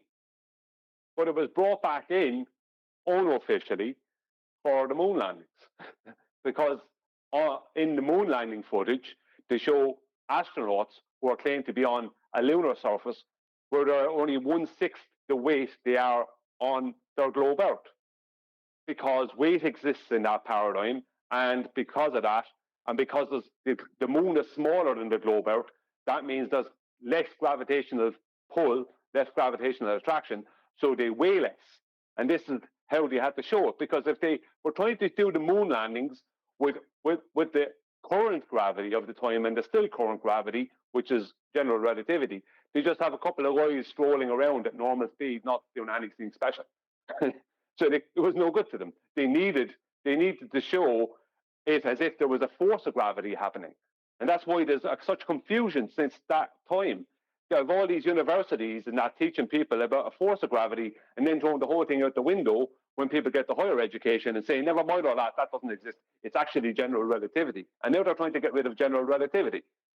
It's a joke. The whole thing is a complete not a joke. Because NASA, all the NASA footage all involves some things that would look like as if there was a force of gravity happening. Because they had to, because they started off in 1969 with this rubbish. So all they did was they slowed down the footage. All they did. And if you look at the footage sped up by 2 or by whatever, an extra half, it just looks like people not walking around in normal with suits on. It doesn't look like anything special. Oh yeah, when it comes to space, moon landing, we've disseminated that so many times here. Like, we can go from there's many avenues we can go, from pressure to dust to cameras to, it's like I don't know if you guys are into the new James Webb. I call it the plane No, telescope. I don't know if you guys heard. Yeah. we don't really do. We only just talk about gas pressure. But when it comes to gravity, we do address the fact that we do talk about the fact that they did have to use they had to basically make it look like a force of gravity existed for the moon landing footage, because they couldn't use general relativity because it's all theoretical. So they had no way to make it look actual.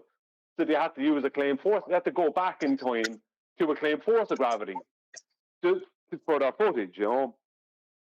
And nobody caught on to this, Brian? No, because it's a big contradiction that they live with. They live with this big contradiction. NASA is showing them a force of gravity, and in higher education, they're teaching people that doesn't exist.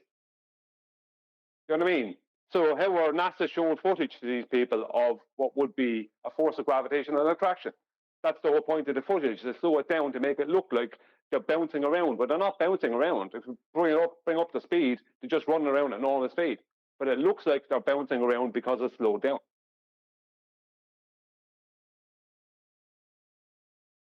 Yeah, we cover stuff like that here, like almost on a daily basis. We went through the harnesses, the jumping, the space suits.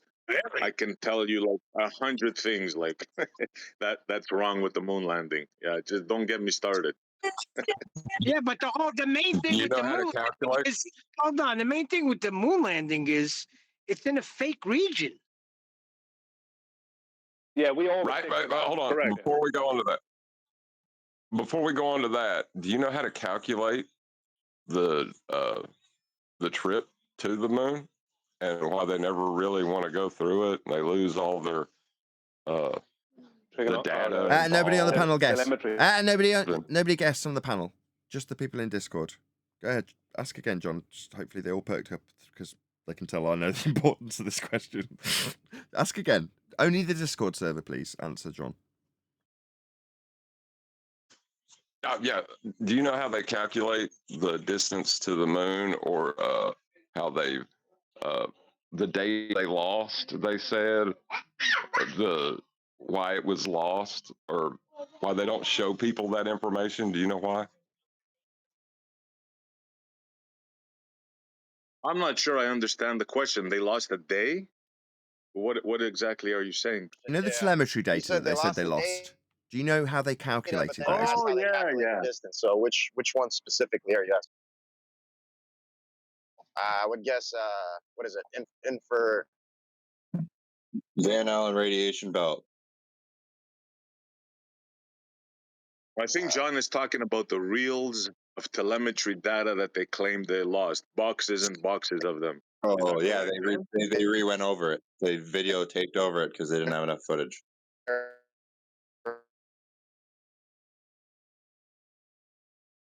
Roboting. Yeah, you're roboting their dice slow. They claim all kinds of things. Tell us, John. Tell us what. Tell us, please. I want to laugh. Oh, it's the got data a wouldn't great have been punchline. parallax. All of it's calculated from a flat plane. Boom. Okay, gotcha. That's hilarious. How are they calculating it? Can you explain that a little bit? Right. They're taking angular functions from a flat plane, calculating that into the celestial sphere, taking that orbital data from the flat plane and applying a distance to it. They need it to be flat more than we do.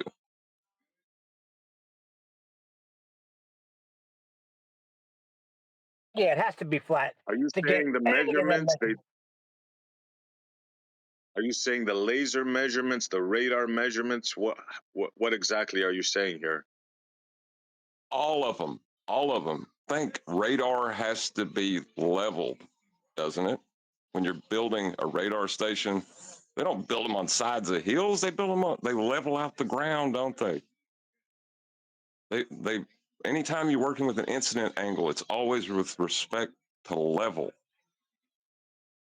all of their measurements, without doubt and exception, use a horizontal plane of reference. They have to. Yeah, what the telemetry data would have shown is a rock going up and then coming down. That's technically all it would have shown. Up and down in relation to a flat plane. That's technically all it would have shown. Because if they tried to make up data even, they'd still have to use your orbital data. They'd still have to use a flat plane. All of it would be involved in a flat plane, whether they're talking about the orbital data of the globe or of the moon, they'd have to use a flat plane. They'd have to use a flat plane from the center of the moon to do the same thing. If they're talking about any orbit of the moon. Well, personally, I don't even think that they can do what they claim they did. In other words, they claim they shoot a laser or a radar at a body 250,000 miles away, they claim, which is moving. They have to lead the radar and then somehow it bounces back that way. Like, that's kind of, physically almost impossible. And they say they get one or two photons or one or two like, really? This is what you expect us to believe? Right, that's a story they add on, but what they actually do is they aim a laser at the moon. They send out a beam, a straight line laser, at an angle with relation to a horizontal plane, and they get a signal back. All the rest of the story they make up afterwards is garbage. We don't know what that laser is transversing to figure out anything to do with distance. But what we do know is that the angle that they fire that laser at is with respect to a horizontal plane of reference. And that's the only thing we can know. Yeah, and they're using the two-way speed of light calculation, which is nonsense. The two-way speed of light calculation, I showed before, I can chop it up into 16, and and more, you can chop it up more than that, 32 times, 36 times, it doesn't matter. In the real world, the difference would be so small, nobody would notice it. Let's just say a policeman, a cop with a speed gun, right? You could reset those speed guns to use a different calculation that's like 32 times slower than the one that they're using, and they wouldn't even notice it. Because the two-way speed of light calculation is so much outside, it's such a lot of rubbish, and it's so set outside of reality that they can just tell you it's going any speed. And they can't prove it is, and you can't disprove it is, because it's all theoretical.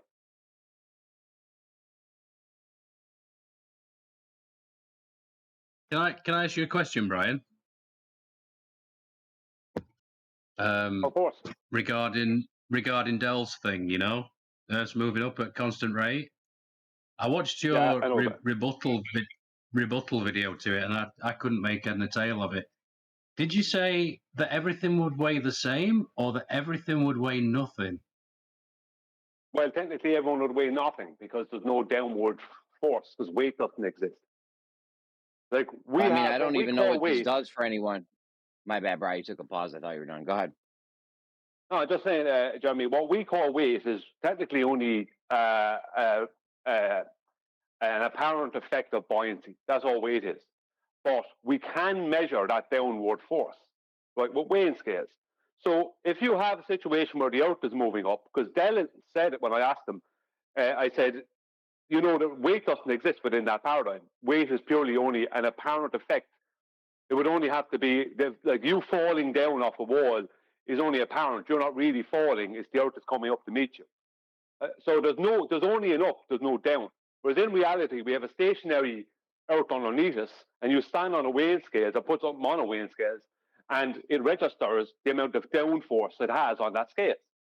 So consequently, if you stand on the scales, and Nathan stands on the scales, and I stand on the scales, the three of us are more likely going to weigh we'll have three different readings on that scale. But if the Earth is moving up and weight is only apparent, then that means if you think you're falling when actually what's happening is the Earth is coming up to meet you, then technically when you and Nathan stand on the scales, they'll read zero. Everything will always read zero because there's no downforce for those scales to work. Do you understand what I mean? So you acknowledge then that there's a downward force then? There is only in reality there is buoyancy, and weight is an apparent effect of that. Even in yeah, that paradigm where the also Earth's upward. moving up. Oh, my bad, bro. I thought you were done again. No, 1 second. It's just there's a down. There is a force down the way, but there's a force up the way as well. It's got two vectors. But that doesn't Even in the exist paradigm. in Dell's paradigm. Go on, Jeremy. You're looking to get something in there. Well, yeah. I mean, you keep taking pauses, and I keep thinking you're done. So I don't know. It's like you're choppy with your sentences. Anyways, even in the paradigm where Earth's moving up at a constant speed, even in that paradigm, things are still accelerating down because the Earth and the ground. You know, when you drop something, it's getting closer to the ground at an accelerated rate. If you drop a weight or But something, it's not a rock, accelerating. It can't accelerate. That's the whole point. it does though. It Things can't. the ground and the can't. objects get closer at an. When you drop No, something it's ground, not like if you going drop a down. That's pen the or a point. pencil, what's not You going down? misunderstand it. Nothing is going down. In reality, things will fall down. But in that paradigm, there is no down. There's only in that paradigm. everything. Hey, yo, Brian. In that paradigm, the ground's moving up at a constant rate. Things, however, when we drop things, they're getting closer at an accelerated rate. So even in that paradigm where the ground moves up at a constant rate, things are still, the ground and the object are still accelerating closer together at an accelerated rate. So you have to cover that. No, speed. he's not listening. You're not listening. You're adding in reality into a paradigm that is non-reality. Exactly. That's what Yes, an you're doing, Jeremy. undeniable fact about reality where you drop something, the ground and the object get closer together. Yeah, I added reality into that paradigm. My bad. Yeah, because you're not listening. Listen to what Brian's saying. Dell explains it as a loss of momentum, right? A loss of momentum. That's how Dell explains it. So how are things accelerating down to a stationary Earth? We have this, displacing gases and liquids. If I drop an accelerometer off a building, it'll register 0. How's that, Brian? That's how it's designed to do. The accelerometers are designed to do that. They require a stationary plane. So accelerometers do detect downward when it's being dropped. I thought I told you that the other day, Adam. Well, Dell's bottle with his weight and his air bubble in it, that you could think of that as a rudimentary accelerometer, right? Why are we debating upward rising Earth? Because it's interesting. I wanted to ask Brian because I watched his rebuttal video and I didn't understand it. It seems like Dell did to you. That's a parlor trick. No, he's saying he doesn't understand the rebuttal. Right. So I just wondered. Admitted to me, within that paradigm, this is why Dell is making the same claim as Einstein, right? Because he admitted to me weight does not exist. It's only apparent within that paradigm. Einstein said the same thing. Nothing is actually going down. It's only apparent. That the Earth moving up to meet it, right? That was Einstein's point. If the Earth can be moving up to meet the object is not accelerating down. That was Einstein's point, and Dell is saying the same thing. He admitted that to me when he was on Nathan's. I asked him about it. He said, no, weight doesn't exist. He said, it's only apparent. I said, it's only apparent. He said, yeah. That means there is nothing actually going down. It's the Earth is coming up to meet the thing. So you might think you're falling off a wall, but technically the Earth is just coming up to meet you, but just sitting in free space, waiting for the Earth to meet you, as opposed to you falling. Yeah, but Einstein's thing actually made sense because he had the ground accelerating up, which covered all the movements we see in reality. And this one has the Earth moving up at a constant speed in Dell's paradigm, which doesn't cover the movements we see. Like so the I tried to clouds. say earlier. I don't know. Which one of those two covers the clouds and how they behave? No, he's showing out the definition of acceleration. Yeah, I mean it is ridiculous when you on its face when you first hear it. I completely agree. Wouldn't the clouds though be moving with the Earth? Want Dell's response? No, Never I'm mind just saying the clouds. Never mind the clouds. I don't see that as a rebuttal either. Me neither. It's because it absolutely annihilates the position. That's why. Yeah, if you But look at wouldn't how the clouds be formed moving and what with they do. everything else? I mean, Well, how no, is because you'd have something to. accelerating down, Brian, to stationary Earth with no displacement of gases and liquids? I don't understand that. Sorry, say that again. I missed that. What you said? How is Dell's bottle falling through to, in free fall? There's no forces acting on it. There's no pressure. So what's actually happening? What's the mechanism for this acceleration? The air doesn't have enough. There isn't enough buoyancy in the air to stop it from doing that. It's going to go down. Okay, this is another instance of a parlor trick. Okay, so there's a illusion being created that there's some science going on when we toss this bottle, yeah? But in reality, if you're going to study how the world works, there's a process for that. It's called science, has a method. Step one is observe natural phenomena. So what's the phenomena that we're studying in this instance? Well, we're not. We're creating an instance. It's a man-made effect. So if you want to know the answer to why that's synthetic things, or in this case, synthetic effects, don't go through the scientific method, it's because you already know what caused them. So, in this case, what do you think the cause is of this synthetic effect? What caused it to happen? Dell. Yeah, Dell. Dell. Well, unless you can show me that occurring in nature. Can you show me that occurring in nature? If not, it's a synthetic effect. I mean, air bubbles rise, I guess. Rocks fall off of mountains. Air bubbles rise. Right. So the phenomena in that instance is air bubbles rising, dependent variable, air bubbles rising. So you're going to try and figure out the cause of why air bubbles rise then. Yeah, not why Earth's moving up or down. No, it's how the phenomena becomes the thing that you're trying to figure out the cause of. In this case, bubbles rising would be the phenomena. How were they? Oh, my bad. It seems that we're equating bubbles rising with the frickin' Earth rising. No, that's not how science works. You study a phenomena and then you figure out the cause of that phenomena. You don't equate it to something that the bloody world's doing. That's what Dell does, though. He's a little magician, isn't he? Well, I see why he reached his conclusion based on demonstration. So, what was the phenomena we were studying again? Didn't get an answer. Well, it's clearly not natural if he's got a bottle. So how can we equate this to the? So how can we equate this to the world and extrapolate anything from it? Then how is it in any way useful beyond explaining the effects of causes of Dell's creation? But it seems to show that things are accelerating down, as Jeremy likes to say, but there's no forces acting on it. So I wondered what Brian's response to that would be. Hold on. How did the ball? How did the bottle go into motion exactly? Yeah, he dropped it. So was me thinking I said Dell caused this, and yet here we are establishing the cause, and it's he, that's Dell, tossed it, didn't he?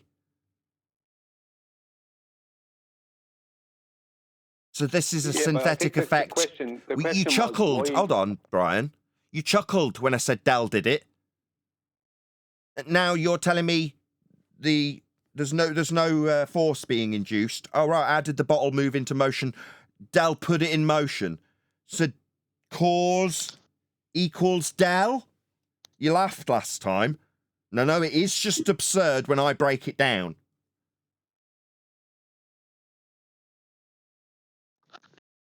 Can Brian respond? That'd be great.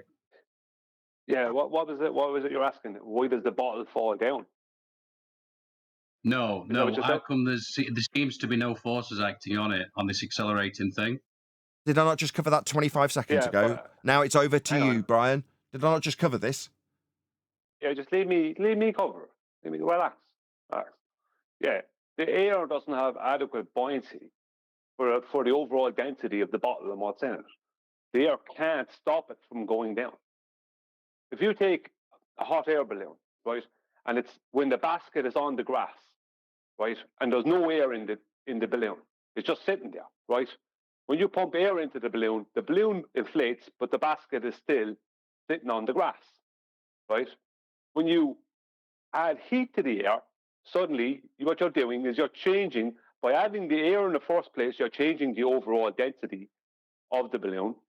So you're changing the buoyancy ratio between that and the surrounding medium, which is air. And then when you heat the air that's in the balloon, you're changing it again, and the balloon goes up. It's all about buoyancy. What happened was our opposition hijacked buoyancy. And they tried to tell you buoyancy is created by weight and weight is created by gravity. Well, that's a lot of nonsense. Buoyancy was established 1900 years before Isaac Newton even turned up. And when he turned up, he didn't even mention buoyancy. It was added in afterwards. The buoyancy was cut because buoyancy is the thing that debunked all their straw man positions that they handed us as if Isaac Newton said this and said that when he hadn't said those things. So this whole thing is only based around buoyancy. If there's enough buoyancy, if there's more buoyancy than necessary, something goes up. If there's less buoyancy than necessary, something goes down. If there's adequate buoyancy, something will just sit stationary. So if you take 3 balloons, one filled with air, one filled with helium, and one half filled with air and half filled with helium, in the medium of air, the air-filled balloon will go down. The helium balloon will go up, and the one half filled with air and half filled with helium will just sit in the center of your room. So you'll have one balloon on the floor, one balloon at the ceiling, and one sitting in the center. Because the 3 of them have a different buoyancy ratio with the medium that they're in. You don't need a force. It's just buoyancy. Now, that's all it is. Density differential relationship between the medium and the objects or substances that reside within it. It's that simple. You don't need weight is only apparent. You have weight until you have weight. Let's say you put your stand on the weighing scales now. You have weight, but you put that same weighing scales at the bottom of a swimming pool and you float over the top of it. You have no weight. Where's your weight gone? You're still the same person, but you have no weight. You didn't lose anything. Everything is the same. All the parts are there. All the bone density, everything. Well, how come you're not? Because the medium is different. The density ratio has changed. The buoyancy ratio has changed. So Brian, you're saying hold on, it's all Neil. medium, It's all medium dependent? Neil, I'm not going to get to you. You're not going to. What the heck? Hold on. You happy with that answer? Yeah, are you claiming that weight is the cause of this acceleration then, Brian? No, I'm claiming buoyancy. What? Weight is only an apparent effect of buoyancy. Obviously, in Dell's paradigm, the motion is what's the cause. That's what he's putting forward. What's the cause of buoyancy in yours? You're saying RDD? Well, buoyancy is just a density differential relationship between the medium and, how much weight does an anvil have, a blacksmith's anvil, in air? Loads of weight. But it has less weight in salt water and it has no weight in mercury. Do you know what I mean? Whereas its weight in mercury, it's gone because the density of the medium has changed. Just a density differential relationship, a buoyancy ratio relationship change. That same bottle he's dropping there, if he tries to do that in a different medium, like if that bottle has air in it and water, if he tries to hold that bottle at the bottom of the ocean, it'll just go up to the top.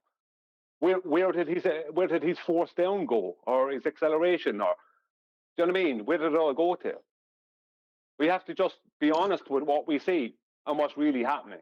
We can't say there's just a downward force or just a downward direction, the same way as we can't say there's just an upward direction.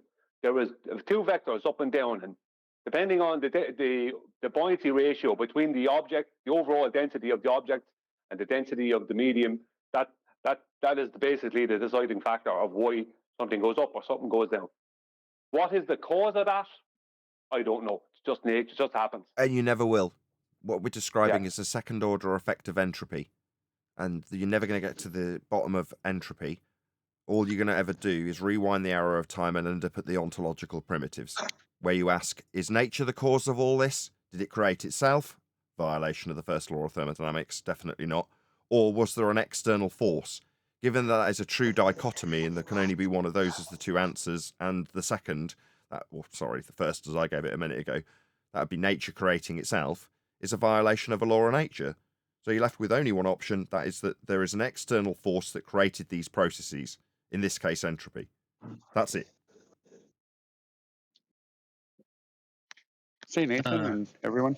Okay. Hello. About to round out. So Who's whoever those. causing all the audio chaos? Oh, Everybody who's off mute. Yeah, the density tower equals out in free fall, right, Ryan? Yeah, if you drop that in free fall because it's liquids, and especially if those liquids are all what's known as polar, or most of them are what's known as polar, they will mix. But liquids will mix together. But it requires a stationary plane for those liquids to rearrange themselves. If I put a piece of wood and a piece of steel and a piece of glass into that thing and had one on the top, one in the middle, and one at the bottom of the canister, will they do the same thing? No, because they're solids. It's about the phase of matter. You know what I mean? Like, look at gases. Gases all mix together. The air is a mixture of all the gases. You know, things will mix together. But when it comes to liquids, they will rearrange themselves due to their density. But also it comes down to the types of liquids. So let's say oil and water, right? They mix together briefly, but they will always come back to the oil being on top of the water. Because one is described as non-polar, which is the oil, I think it is called, and the other one is described as polar, which is the water. Whereas you take orange juice and water, and once you mix them together, they stay mixed. So it comes down to, you have to take the phase of matter into account and the diffusion, whether they'll diffuse together or not. So yeah, that happens because they're liquids. You know what I mean? Because of that phase of matter, it allows them to do. But it says it won't happen with a piece of wood, a piece of steel, and a piece of glass. That won't happen. They'll just still be staying in the same order as they started it. So, like, that's another parlor trick. That thing about dropping a density tower. It's another total parlor trick where they're only focusing on one phase of matter. They're not even giving any explanation to it, if you understand what I mean. Right, with that, I'm going to say if you are watching this on either Nathan Oakley 1980 or Nathan Oakley Premiering streams, then stay tuned, as there will be an after show to follow. An effective acceleration without claiming acceleration is, I think, what his point was. Yeah, Dell's point is that there is no downward acceleration, or physically. Optically, yes. Dell's point is mute. Mute? Hang on, leave him finish what he's saying. A second. Dell's point is mute. I was just saying that Dell's claim is that there's no physical acceleration, no forces. And it seems to show that. Well, I don't know. Unless you can call it people call it buoyancy a force. I just call it an effect. I don't know if you can call it a force, but objects they'll go up and they'll go down due to the buoyancy ratio. I mean, this can be shown and proven. I mean, to no end. But you know what I mean? Hold on. It's what? Go on, John. What thing is acceleration, right? Up an object within Dell's description. It's the Earth rising up to meet it that is causing that apparent acceleration, as we call it. But see, the object has to slow down in relation to the Earth, which is also a definition of acceleration. So even when he says there is no acceleration, there isn't an acceleration. It doesn't make sense. His entire description falls apart if you know what acceleration means. Yeah, he's claiming a deceleration, which is still acceleration. I see what you're saying. But yeah, he's claiming it's a loss of momentum on whatever energy you put into it. You took it up there, as Nathan was saying. So how can you have a loss of momentum when there wasn't that in the front? Like, if I just drop something from the top of my tower, just hold it in my hand out over the side of the tower, and I just hold my hand. Like, how was that decelerating? Exactly. Right, but if he's claiming a deceleration, hold on. If he's claiming a deceleration, he's still claiming an acceleration that he says that he's not claiming. It is nonsense. Yeah, it doesn't make sense. But the whole lot Yeah, is I do. Wayne scales. That's my point. Anyway, I do think he's trolling a little bit on some level. I think he's admitted that. But yeah, it is interesting. You've seen the example of we were on that talk show, wasn't it, where the guy he gets the big large container and he stabs a load of holes in it, and the water's flying out of every hole, and then he drops the container, and then the water stops pissing out the holes. And Dell's saying, look, there's no motion transfer anymore. There's no motion transfer to that thing. So it's having that loss of momentum until it finally meets back up with the reference frame, and then it can start pissing out the holes again. The pressure is back. It's interesting though. Don't you? I mean, it made me go back to physics. What you're doing there is you're removing the pressure in the water. You see, water in the medium of air. Water takes a downward vector, but water, because it's a fluid, right, has a lateral pressure as well. So has pressure. So solids have pressure in only one direction, that is downwards, right? Liquids have pressure in downwards and laterally, and gases have pressure in 360 degrees in all directions. So if you're thinking about water and you're dropping the thing with the holes in it that the water's flying out of, what you're doing is, by dropping it, right, you're releasing the pressure that's causing the water to spread out and go out through the holes. It's a momentary thing, but that's all it is. It's more power. So another parlor trick. Yes. So you're giving an explanation that makes sense, Brian. Do you really? I mean, to that question. I can't hear you, John. You're breaking up. You really want Your mic sounds awful, John. I'm afraid. Yeah.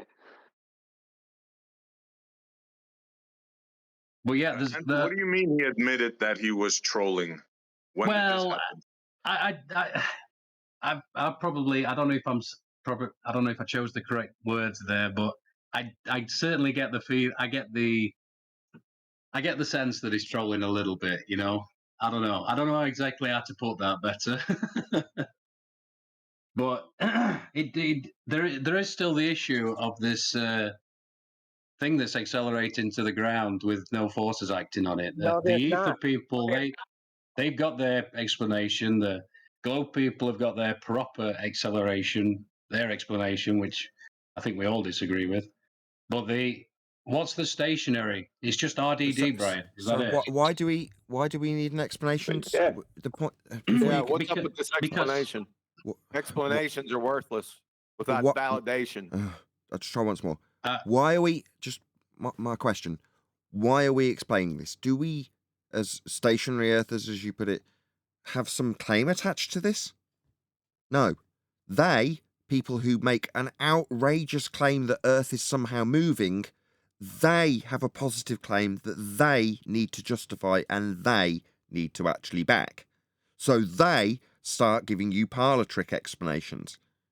We don't have any positive claim. If Earth's stationary, why have I got anything to explain at all? That's a non-positive claim. But the people with the outrageous claim flip the burden. Like, I've got to explain something here. I don't. I'm not making a claim about anything. They're the ones with the extraordinary claim. Don't ask me for my explanation when their failed attempt to justify their extraordinary claim fails. I don't have to explain anything. An explanation. And explanations are worthless. Hello. Yeah. Explanations are worthless. I can get an explanation down on the corner if I want to from the village idiot. They're absolutely worthless. I don't know who started this nonsense about explanations, right? Explanations without validations, they're horseshit just so stories. So drop this explanation thing. I know who you got it from. Gonna get his ass handed to him. Well, I mean, the thing is, it seems to be backed by demonstration as well, QE, doesn't it? That he's dropping this bottle, which I know is not a natural phenomenon, but he's dropping the bottle. The water is not doing what we see in accelerating things. The water's staying at the bottom. If you accelerate it down, he's trying to respond to you guys. I don't care. You just said it's not a natural phenomena. I don't care. You start over. Yeah, it's worthless. It's meaningless. Yeah, that was the point that I tried to sever the discussion, and you just took it to Brian. I was interested to hear what Brian had to say about it, that's all. So we're going to discuss the whys and wherefores of the things that Dell does. Yeah, Dell's all right. It's just a Dell discussion. I mean, why? The one it is your guy show, creating Nathan, so phenomena, this guy creating phenomena, I mean, he's not the arbiter of the nature of the world. That's QE's point. If it's not a naturally observed phenomena, it has no bearing on the natural world. But you still want to discuss it. Why? Because Dell's created a phenomena for you to have a little discussion about. Okay. Well, what is the What is the thing that he's doing that it has everyone so intrigued? Well, under conditions of acceleration, we see, displacement from gases and liquids. But in this phenomena, when we drop a thing and it's claimed to be accelerated, we don't see that. As in what? When you have air and water in the same bottle? Yeah, the water stays at the bottom, the gas stays at the top. The weight that's folding through it equalizes. It goes to the middle. So yeah, but that's what water will do, and gas. Water and gas won't diffuse together. That's the point, you see. Water and gas won't just automatically diffuse together, and water is more dense than gas, so it's not going to go up. It's going to stay underneath the gas. You understand what I mean? It's going to displace the gas. It's going to do a displacement of the gas if it's going to do anything. Because the gas is not just going to mix with the water, because they're two different phases of matter. Right, but it seems to be showing. We're back to this nonsense again. Can we move on? Because we got a Dellite on board. Oh. You're welcome to move on. Don't do that. We get to some meat.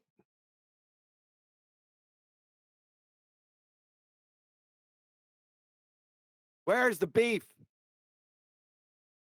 Do you have any with you? We were hoping you came with some. I got all the beef.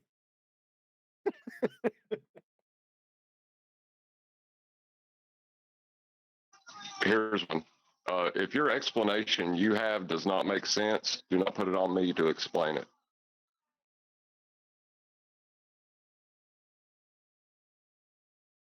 Yeah, I thought we dealt with Dell 6 months ago. Yeah, so moving on.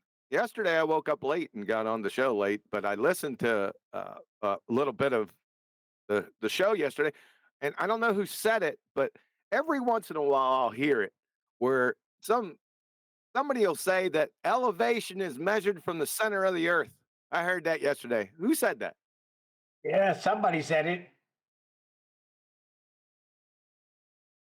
It makes its rounds every now and again.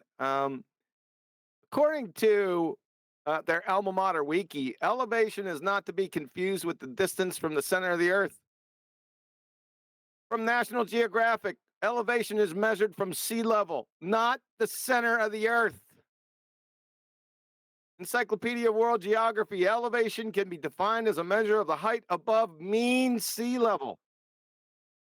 So why is this? So why do I'm sure it was a Baltard, right? Yeah. So I don't know. Just make stuff up. Idiots. Never know, QE. It could have came from a flat earther too these days. I'm a flat glober. Where is sea level measured from? Here we go. A horizontal plane. Boom.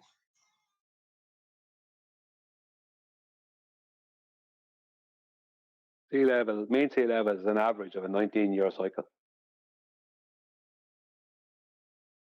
But you would measure your height above sea level and use eye level as your horizontal plane of reference to measure the plane of reference so that you could average those planes of reference to get mean sea level.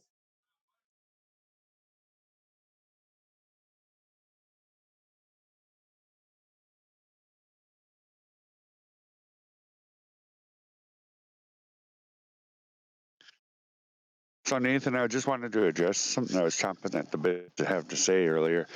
When you were discussing gravity with the person and you were bringing up how gases go up, and then he's starting to bring in the law of gravity, I was chomping at the bit to be able to have it said that there is a law that's being violated, and that's the law of non-contradiction.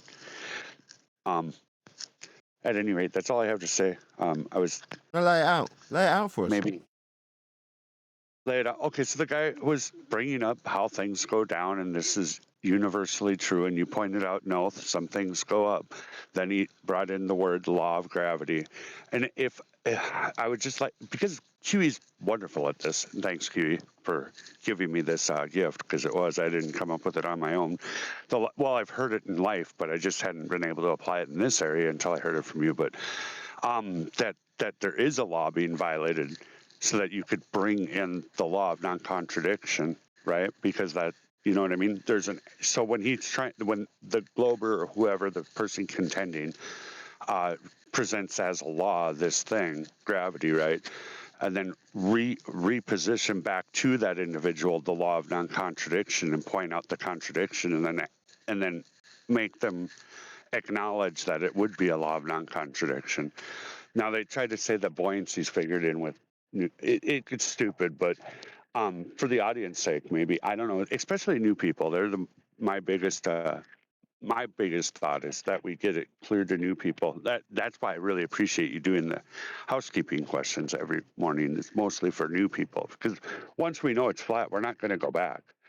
We'll only end up with like discussions like we're just having dialoguing about what Dell had to say, and then trying to figure out what's going on and with these parlor tricks and trying to dissect it and work out for people. But I just was chomping at the bit, and I couldn't interrupt, and I couldn't get in to point that out. But I just thought maybe, because we keep doing this gravity thing, and there is a law being violated when they bring up all things go down, when not all things go down.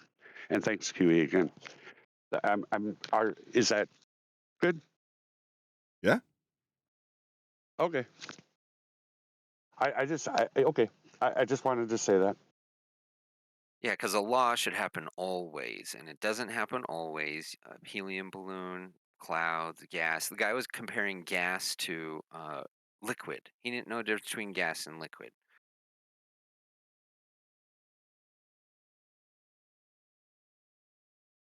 Once they've decided that they're right. No. Go on, John. I was just going to say, next time you fart and someone tries to claim they smelled it, say, no, the law of gravity says it never reached your nose. What they normally do is because both gases and liquids are called fluids, they'll treat a gas as a fluid or as a liquid. So like rain comes down, so gas comes down as like rain. You know what I mean? Is what they may as well be claiming.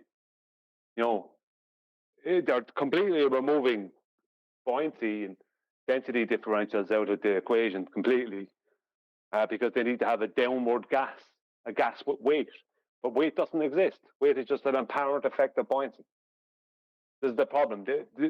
What he needs to do first is prove that weight exists as a force that is exclusive from buoyancy. That's what he needs to do. He or she or anyone. They're claiming weight. Good luck with that. It's not just an apparent effect of buoyancy. Go on, Neil. I said good luck with that. Yeah, because as And I said then he earlier, changed- sorry, go on. Sorry, I was just going to say, and then he changed his tune and saying that it sometimes does, some things do go up and some things do go down. But I wanted to ask him, what decides what goes up and what goes down? How does it decide? Yeah, but what he'll say then is gravity creates weight and weight causes buoyancy, which is all backwards. That is a way of invoking a force of gravity and claiming that it's causing this thing called weight, which is then a force that is exclusive from buoyancy. And this force of weight that's created by a force of gravity then creates buoyancy. Whereas there is no force of gravity, there is buoyancy, and weight is the apparent effect, is just an apparent effect of that. We call the downward vector of buoyancy weight, when we should just call it the downward vector of buoyancy, because that's all it actually is. As I said earlier, you can take a blacksmith's anvil and it'll weigh a load. What to you? It'll weigh a load in the medium of air. But you try and push that to the end of a bath of mercury, and it'll keep coming up. Where's this weight gone? Weight didn't have any to begin with. That's the point. So it's medium dependent or specific? Yeah, it's a buoyancy ratio issue between the objects or substances and the medium that they reside in. You know what I mean? That's why you have ships who have plimsoll lines on them, because the buoyancy ratio changes. They can have the same weight, the same claimed weight within a ship, but they sail to different waters and the buoyancy ratio changes because there's a different density of the water in these other places. There could be fresh water, salt water, warm water, cold water, etc. And that will change the buoyancy ratio.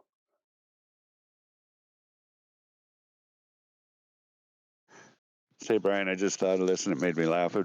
Instead of using an anvil as an example, maybe an aircraft carrier and the total weight of the thing and the fact that it's on top of the water, it's kind of silly, but it made me laugh. Because it can show that demonstration. You know, it's easy to show someone a demonstration of an anvil floating in mercury. That's why you use the anvil. So if anyone wants to, because there's people out there who never saw that. I mean, I didn't even see it up to a few years ago until I got into this arena. I never even saw that. So there's people in the world who've never saw that. And if you show them that, they go, wow, I never knew that. You know what I mean? There's a lot of things that are known about in this arena that a lot of people outside this arena don't know about. So if there's someone new there or someone new listening, or, you know, it's just the easiest one to use. Gravity was making the anvil float. Well, that's what they're going to claim. They have to then claim that gravity is the cause of the upward vector. Because they're saying gravity creates weight and weight creates buoyancy. Whereas gravity doesn't exist and weight is only an apparent effect of buoyancy. The only thing that actually exists is buoyancy. I want to be honest about it. It's the only thing that actually exists. Yep. How about Brenda proving gravity by observing gravity? How you like that one? Brenda is my favorite baller. That's tons of fun right there. He proves gravity by observing gravity.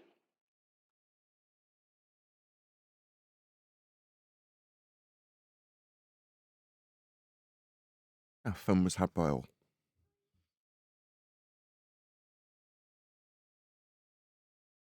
Hey, D. Hey, what's up, guys? And gravity ends up creating itself. Say again, Duncan? Oh, I was just say gravity ends up creating itself. Hello, by the way. Sorry about that. Hey. What's going on? Did y'all do a live already? Nothing but the rent. What's up, D? What up, Neil? You got a show tonight, Kiwi? Again? You got a show tonight? Yeah, in 11, 12, 1, couple hours. How not to bait Flat Earth Part 2. Yes. Adam's favorite. Who's the... Who do you remember seeing Part 1, but I just can't remember who it is now. Someone that Witset's debating. It's Witset and Hanoi Jaron and the pastor. I can't remember his name. Was his name Will or something? I can't remember. Oh, Will. I'm getting Will. I think his name's Will. Will Donnelly or something. He has an Irish name. I know the name. He has an Irish name. Yeah, you wouldn't Will. use that. The pastor that does not use the Bible. Yeah, he's pretty dishonest. You'll hear more of it. He is a pretty dishonest guy. The amount of people out there that are calling themselves pastors and different things like that, rabbis and etc. And just got a liars. Oh, yeah. You need to come up with to it. promote themselves as people of God. Go on. Well, you know, when you say you got your degree from Tuco University, right? You need to... No, incorrect. Tuco Community College in Tobago. Yes, Tuco Community College in Tobago. You need to have a similar thing for these fake pastors. And, you know, where did you get ordained? At California State online institute or something. You know, you need to come up with a similar institutional based We're shape. ordained the Rocco Clubo School for Typewriter Maintenance. There you go. Well, the thing is, they can't, because it doesn't fit with heliocentrism. They can't reconcile that, but they can't let it go either. So they're in a little problem, the pastors. You hear Planet Peckerhead the other day? He said that that heliocentrism isn't exactly true. Did anyone hear that? Yes, I did. Sorry. Yeah. Yeah. They Interesting. say the darndest I'd things. like to expand on that if we could, but he doesn't go anywhere. He stays in a little shell.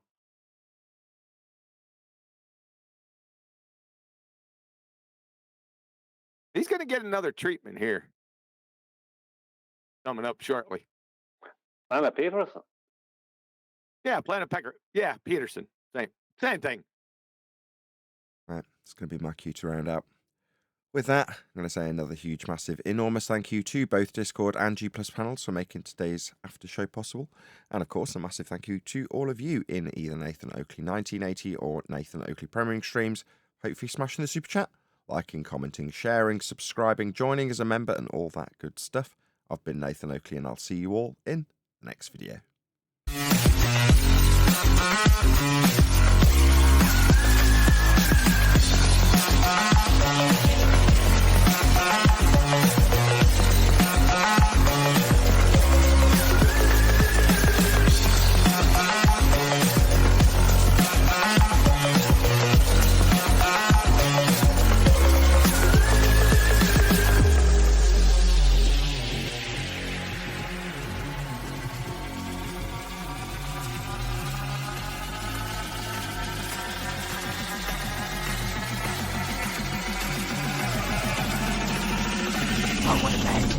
What a lovely day!